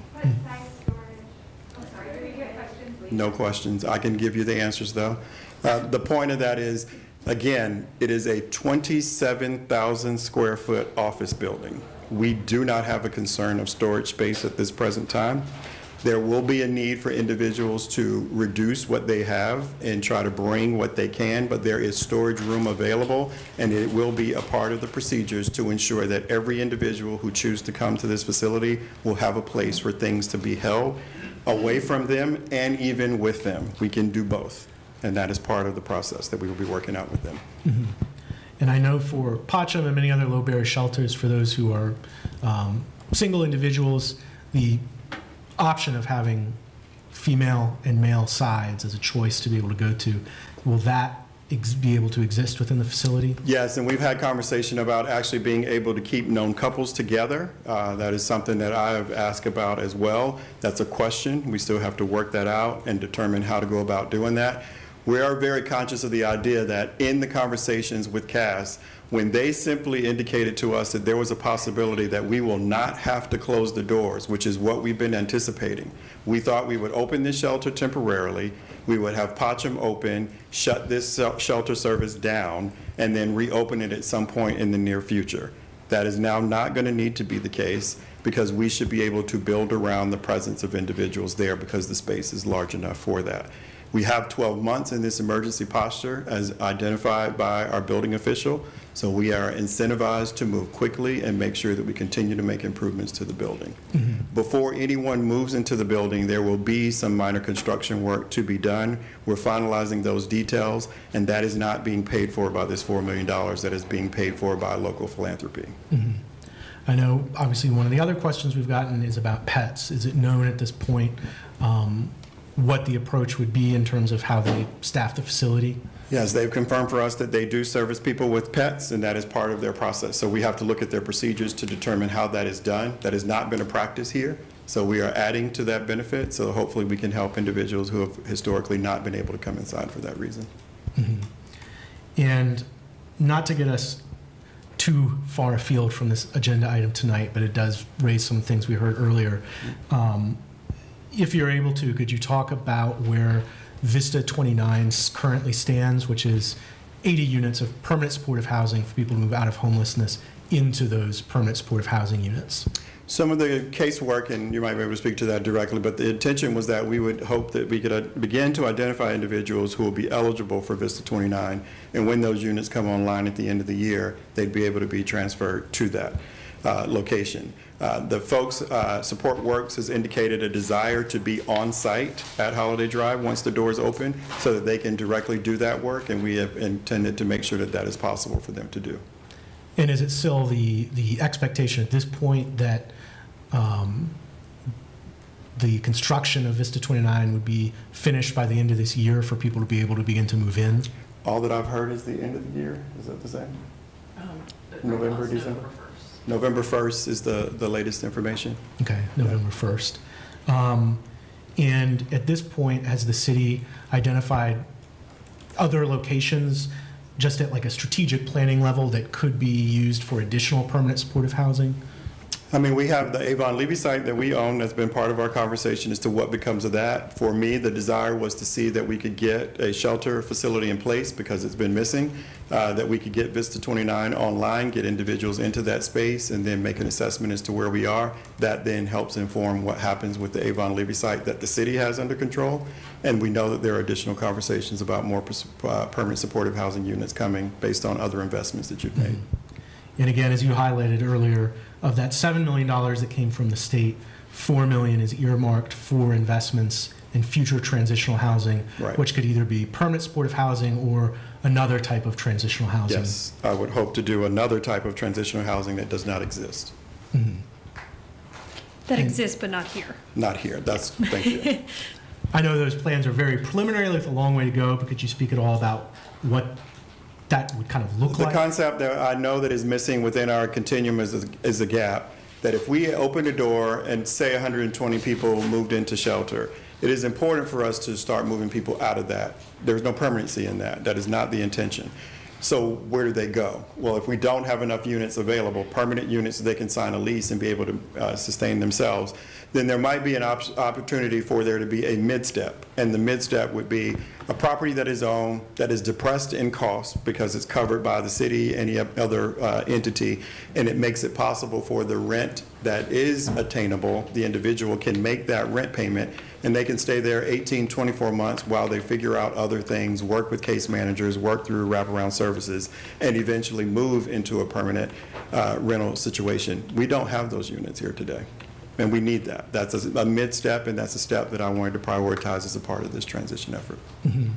And final question, with Cass as the operator, is there a sense at this point of what they believe the capacity at Holiday Drive could be in terms of the number of people able to stay there? Sure. Well, you can put a number of people in a building that size. The question is, how do you put them in that building? It is not lost on me that individuals are worried about being too close to one another, being a big open room. We have to work to solve various options in that particular space. There will be no bunk beds in this space. We are not talking about cots. We're talking about real beds. The goal is to try to figure out how many we can fit and what that looks like. But the intention is that if we needed to expand, there's enough room for us to expand once we have finalized making the various improvements that are required. But the scenario for the budget that was produced for the $3.2 million ask is to serve 120 people. And I'll just end with a few brief comments. I mean, one, I know it's been several years since you have been actively working on, this issue. Three And- specifically in this seat, yes. Yes. And, one of the log jams we've had was just identifying what can a space be for a permanent year-round low barrier shelter. And a lot happened there. That log jam was broken with the acquisition of Holiday Drive. Right. Since then, for over a year, the barrier has been who can operate it and how is that funded. And it's been over a year. I know we've been working with our existing nonprofit partners to be able to staff it and figure out what that would work. I don't mean them as a criticism of them. I think the capacity locally just didn't exist in order to staff it. Now with the identification of Cass, which Councilor Jen Fleischer has been integral to being make happen. So I just want to highlight, this wouldn't happen without her work. But with that logjam being broken, now we can finally move to opening it as a low barrier shelter. And we've had an investment now. We're looking at, $11 to $15 million in homelessness services just in the past few years recently in Charlottesville. And that's a fundamental shift. Absolutely. Still a lot more to do. And the second point I'll make is we have at Vista 29, 80 units of permanent supportive housing opening. Again, 80 units that could move people out of homelessness into permanent housing. And that project in total has cost a little less than $30 million.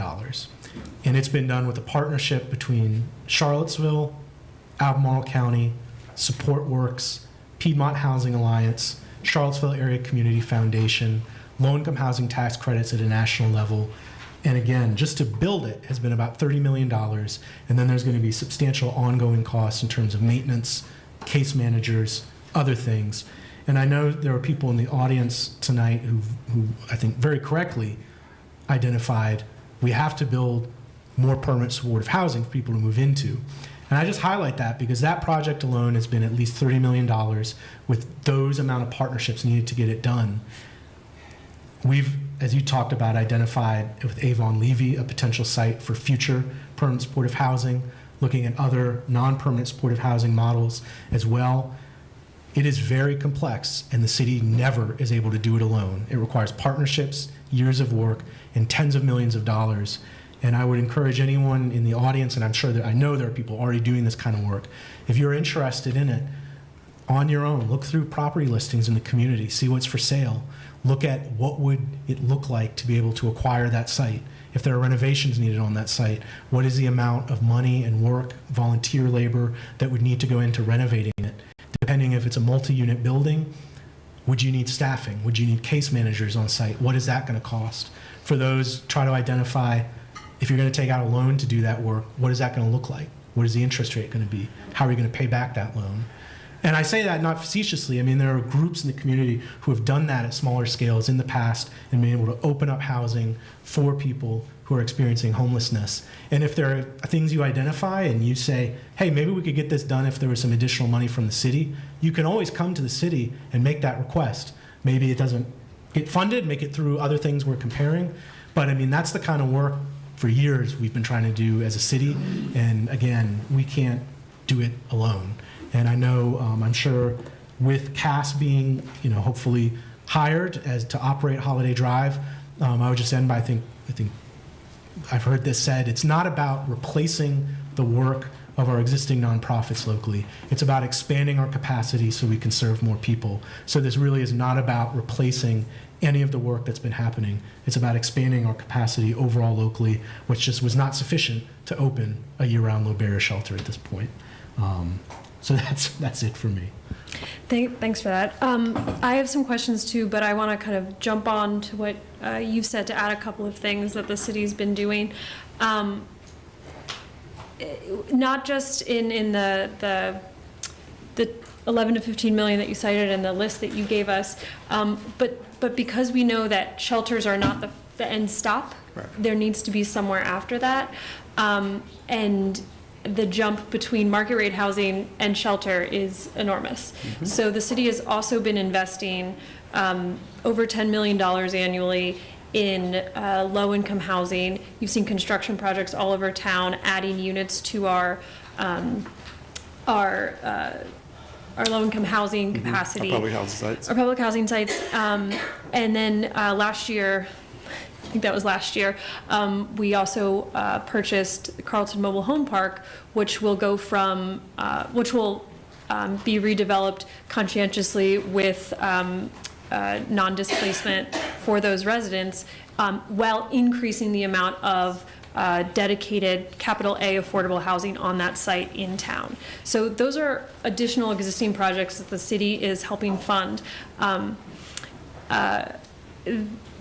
Michael went over the various investors and partners that are needed for developing those types of projects. It's called a capital stack. So it's literally each layer of funding that you need to get the project done, which, as you also said, the city can't do that alone. So we do appreciate those partners, while also acknowledging that the hoops and administrative requirements from the federal government needed to access the low-income housing tax credit loans make it an expensive and complicated and time-consuming process.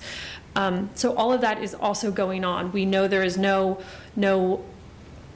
one project that's finally going to get it, but all of these projects combine to make a system that works, a system that hadn't been developed or invested in enough in the years past, and we are trying to be fiscally responsible while making up for that lack of investment over the years.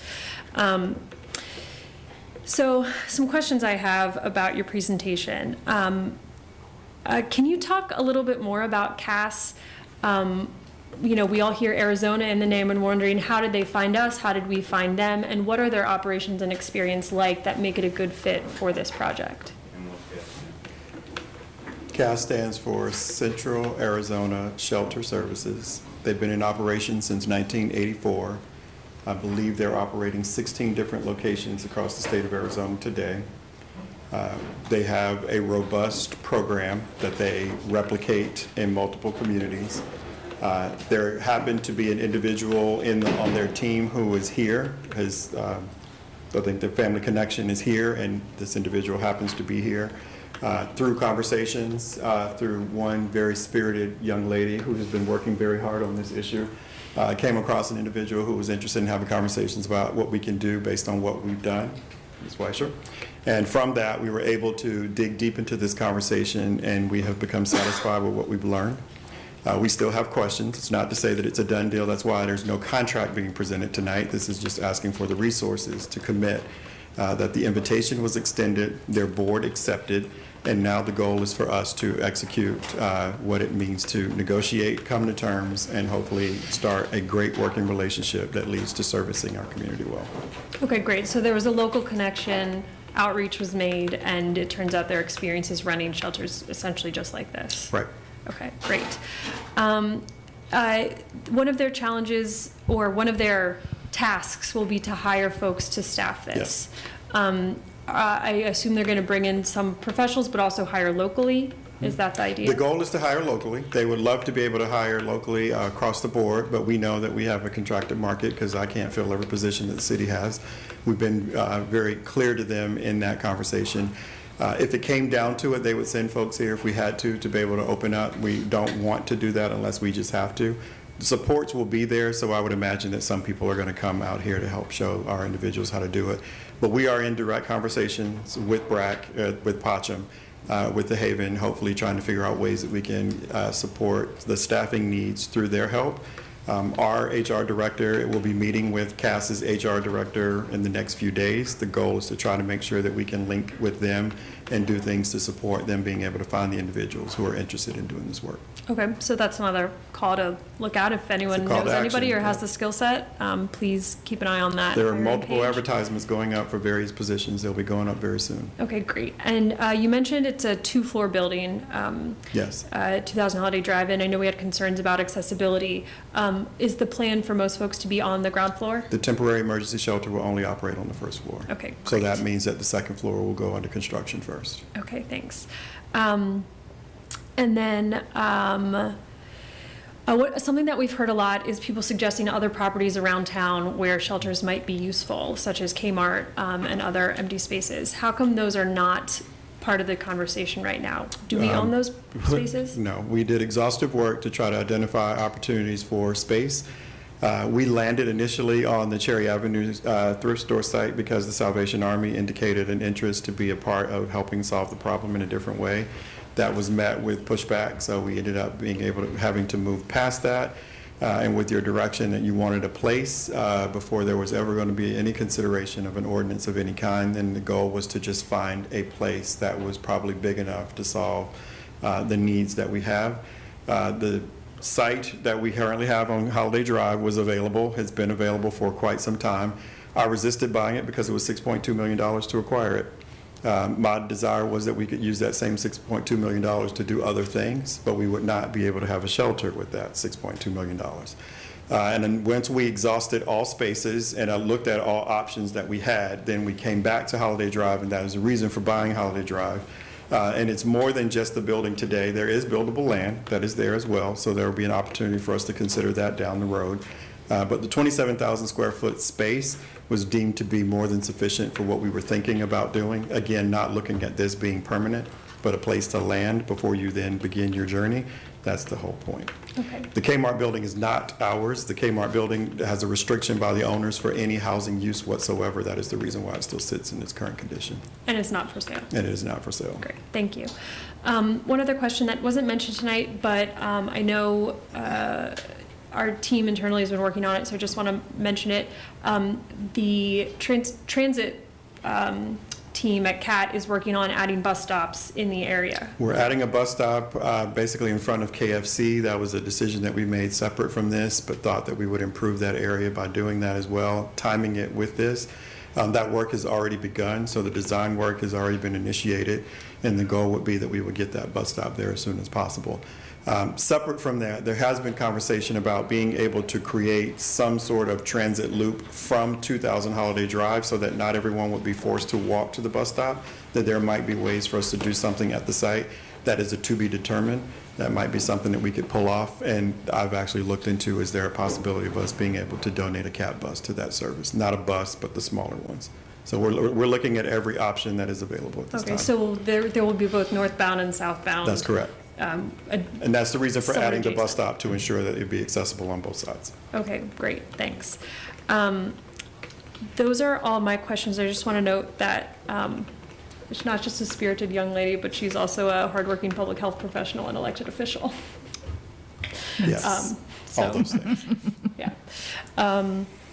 Okay, any other questions or I know discussion? it's separate from the agenda item, but it came up. So for our long-term, strategic planning on this issue, the Salvation Army thrift store is still being examined for potential uses, correct? Potentially, yeah. They've indicated that there's still a possibility that they would sell the building.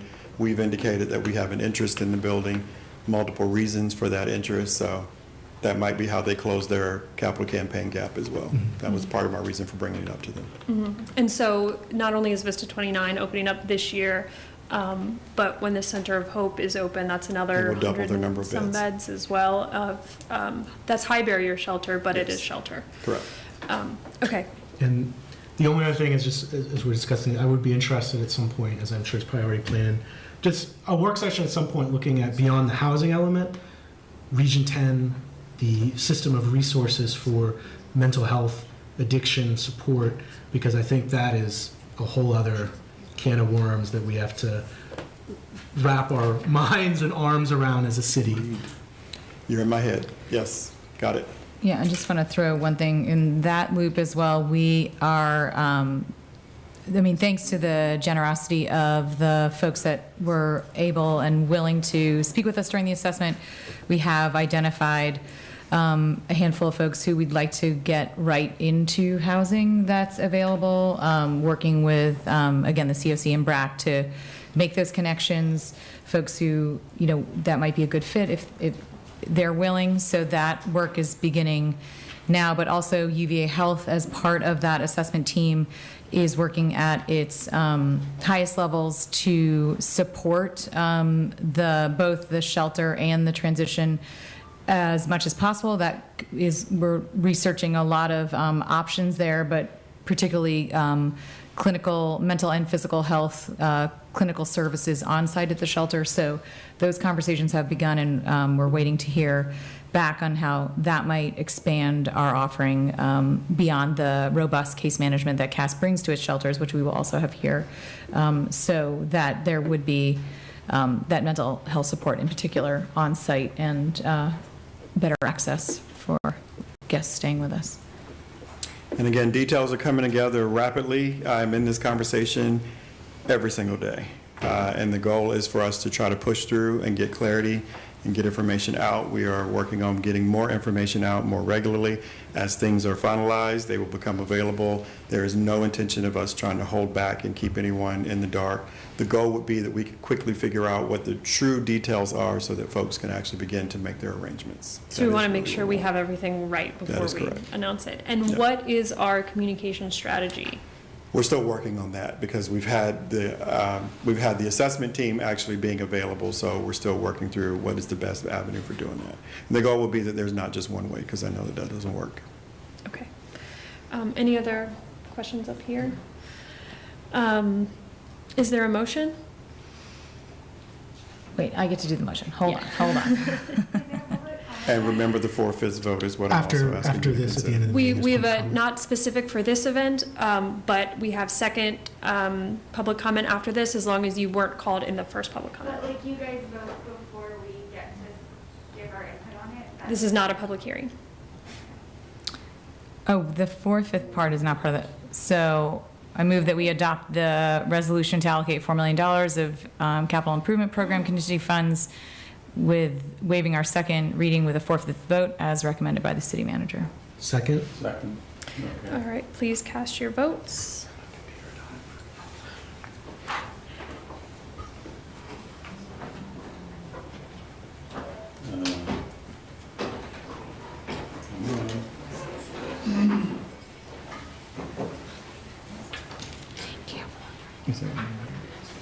Okay, it passes 4-0, which waives the second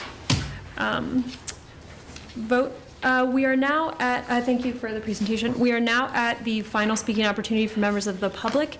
Individuals may raise your hand to be recognized to speak, and each speaker will have up to 3 minutes. Please remember to state your name and residence, and if you spoke in the first public comment, I'm afraid you'll have to save your public comment for either email or the next meeting.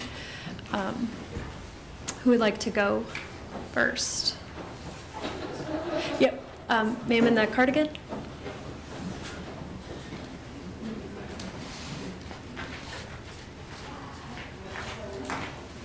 Hello, my name is Lydia Brunk. I don't live in the city, I live in the county, but I do work in the city, and I just wanted to make my comments known anyway. First thing I'd like to say is I'd like to have a charitable interpretation of your motivations. I don't think any of you are out there in like bowler hats in the middle of the night being like, how can we make this more difficult for people? But I do think that being on city council and being part of this machinery of government keeps you caught up in the mindset of the government and a sort of rigidity, inflexibility towards the point of view of these community members who are coming here to share their opinions and their needs. And the thing I want to say is, I'm hearing so much of like, we don't know yet, we're figuring it out, one day eventually. The September 1st deadline was set up by the city, and the city can rescind that and can decide that's not necessary. And I also want to say, like, if the setup is good, people will go there. Like, you're looking at like, we are gonna have to, there's one set of the piece of the puzzle, which is like, we want to provide services, which I don't think anybody, people are like, how is the best way to spend the money? But I don't think anyone's like, we hate shelters.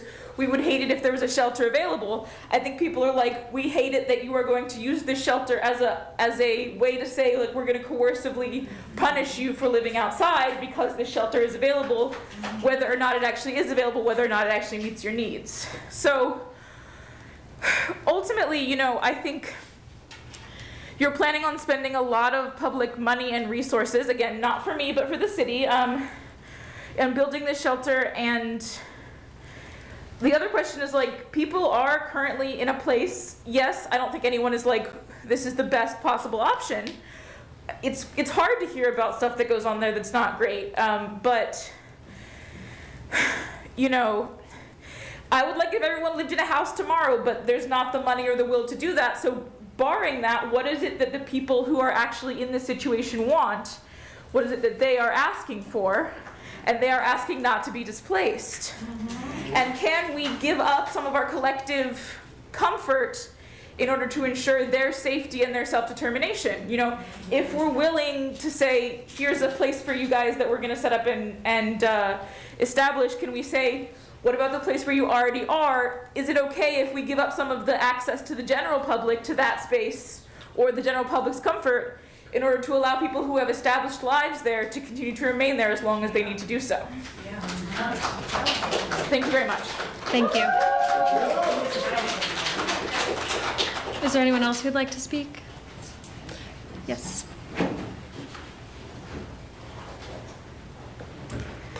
Hello, my name is Forrest. I do not live in the city. I am still in the county, but I work in the city, and I've been down to Freebridge, and I've helped the people down there, and worked with the people, and build relationships with people, and build community with people. And I don't really see that happening with the city itself. There have been promises that have been made, and there are promises that have been broken. You've promised connection to resources, but you're caused a lot of people, but have caused a ton, who are attempting to get connected to, you're causing a lot of people who you want to get connected to resources to flee the area for fear. It puts people at harm's way, as many have already stated.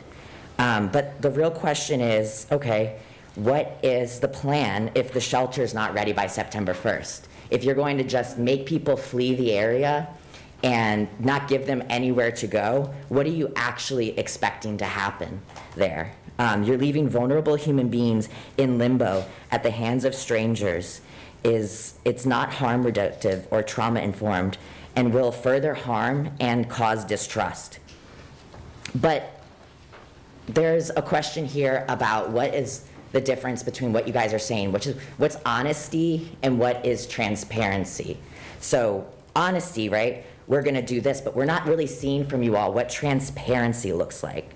Where are we going to do with this? And this is the process, and this is who's involved, who will be to accomplish this.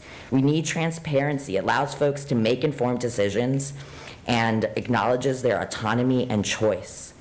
I just think that there is so much more we can be doing by really creating better relationships, not only with the people, our unhoused community, but just there needs to be better relationship building. And it seems to be that, there's a lot of just othering and not real care that's informed here.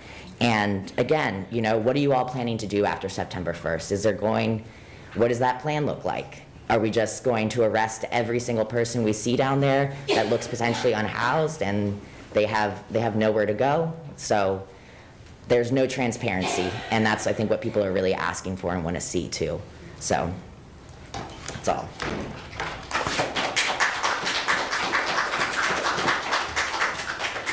Thank you. Anyone else? Yes, sir. Good evening. My name's Cook Harvey. I'll make it quick. I think it's pertinent to the city because I am a candidate and potential representative of the city of Charlottesville, so thank you for hearing me. I am running as an independent because I love the people, the idea of self-determined government, and I feel like our two-party system prevents us from moving forward as a united people. And if you'd like to learn more about me, I've got hundreds of videos online. I started January 1st when I was collecting signatures, and I'm saying thank you because of the many registered voters who signed my petition for candidacy. So thank you very much for hearing. Thank you. Anyone else?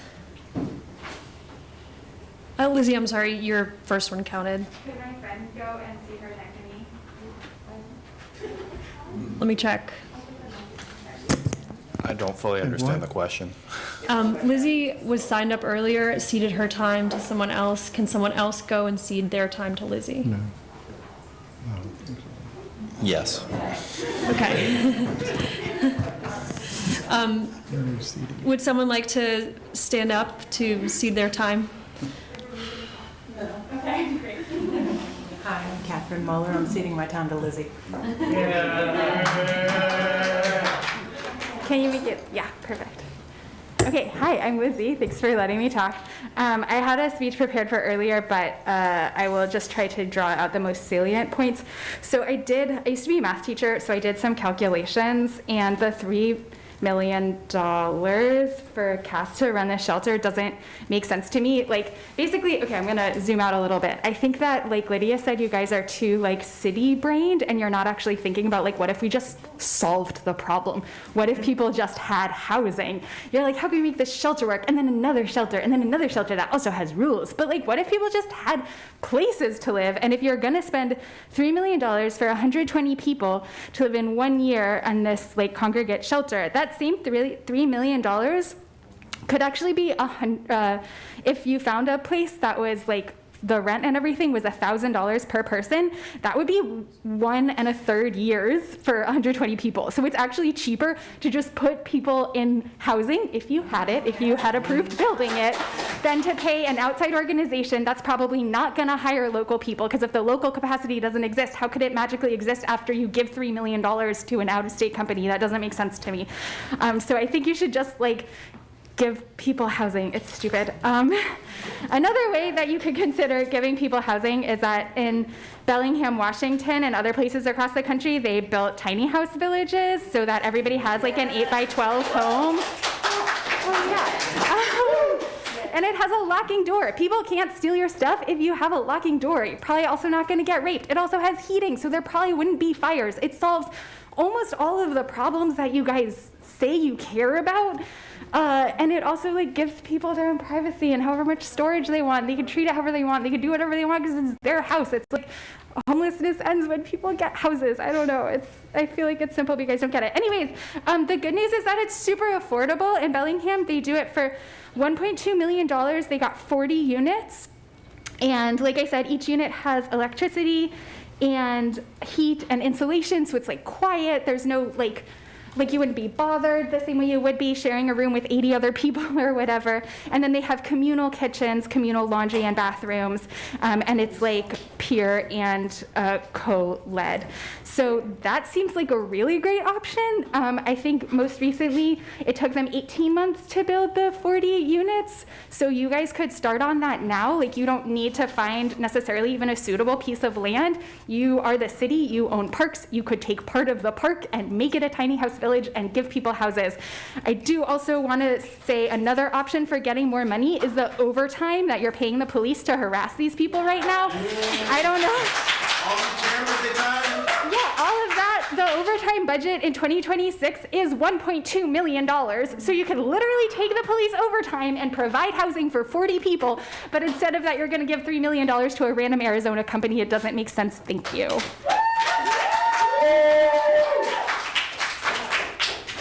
All right, is there anyone else who would like to speak? I think she said it all. All right, you can come on up, Laura. I apologize, I'm losing my voice a bit, but I was so confounded by what was said that the conclusion of all of the discussion and... Could you say the your many- name for the record, please? Oh, sorry, my name is Laura Sergani, I live in Johnson Village neighborhood.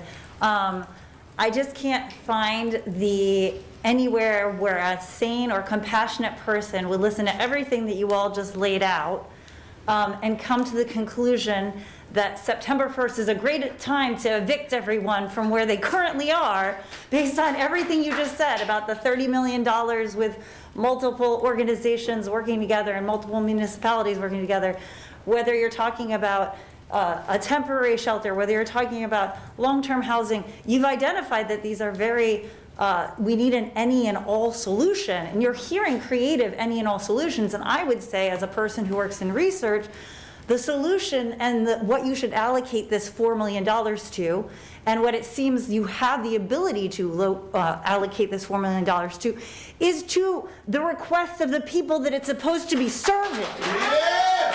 Because you've been doing this assessment, and as a person who works in research and does needs assessments, I am absolutely appalled at the way that this has been conducted. No one in research would be able to get this through any sort of board whatsoever. You've had no plan for what that information is going to be used for. You've not given any transparency to the people that you've been interviewing about how that's going to be used to their benefit. If you have that information now, and I'll tell you that for every one person that was willing to either come and talk to you or do that assessment, there are at least 20 to 30 people who don't have that trust and wouldn't talk to you and wouldn't give you those answers. So I want to commend the people who did that, but you have to understand that the complexity of this issue is an individual basis. You need to be doing a needs assessment on an individual basis. And those answers that you were able to get, that's where your $4 million needs to go. If those people told you what they need, when we have the city manager saying, we need to make sure we get what we need. I know the we you're talking about. You're not talking about the people that it's supposed to be serving. You're talking about the PR campaign that this city has been running to check boxes instead of serve needs. Yeah. So every single dollar of that $4 million should be based on what these people have told you that they need. And not any penny should be going to contractors and consultants. It should be going directly to them. Yeah. Listen to them. Yeah. We have these people are being suicidal down there. These people are being suicidal. Thank you. Is there anyone else? All right. If there's no other questions or comments from the public or no further business, do we have a motion to adjourn? Second. All in favor, say yes. Yes. All right, the meeting is adjourned. Thanks, everybody. Get home safely. Have a good night.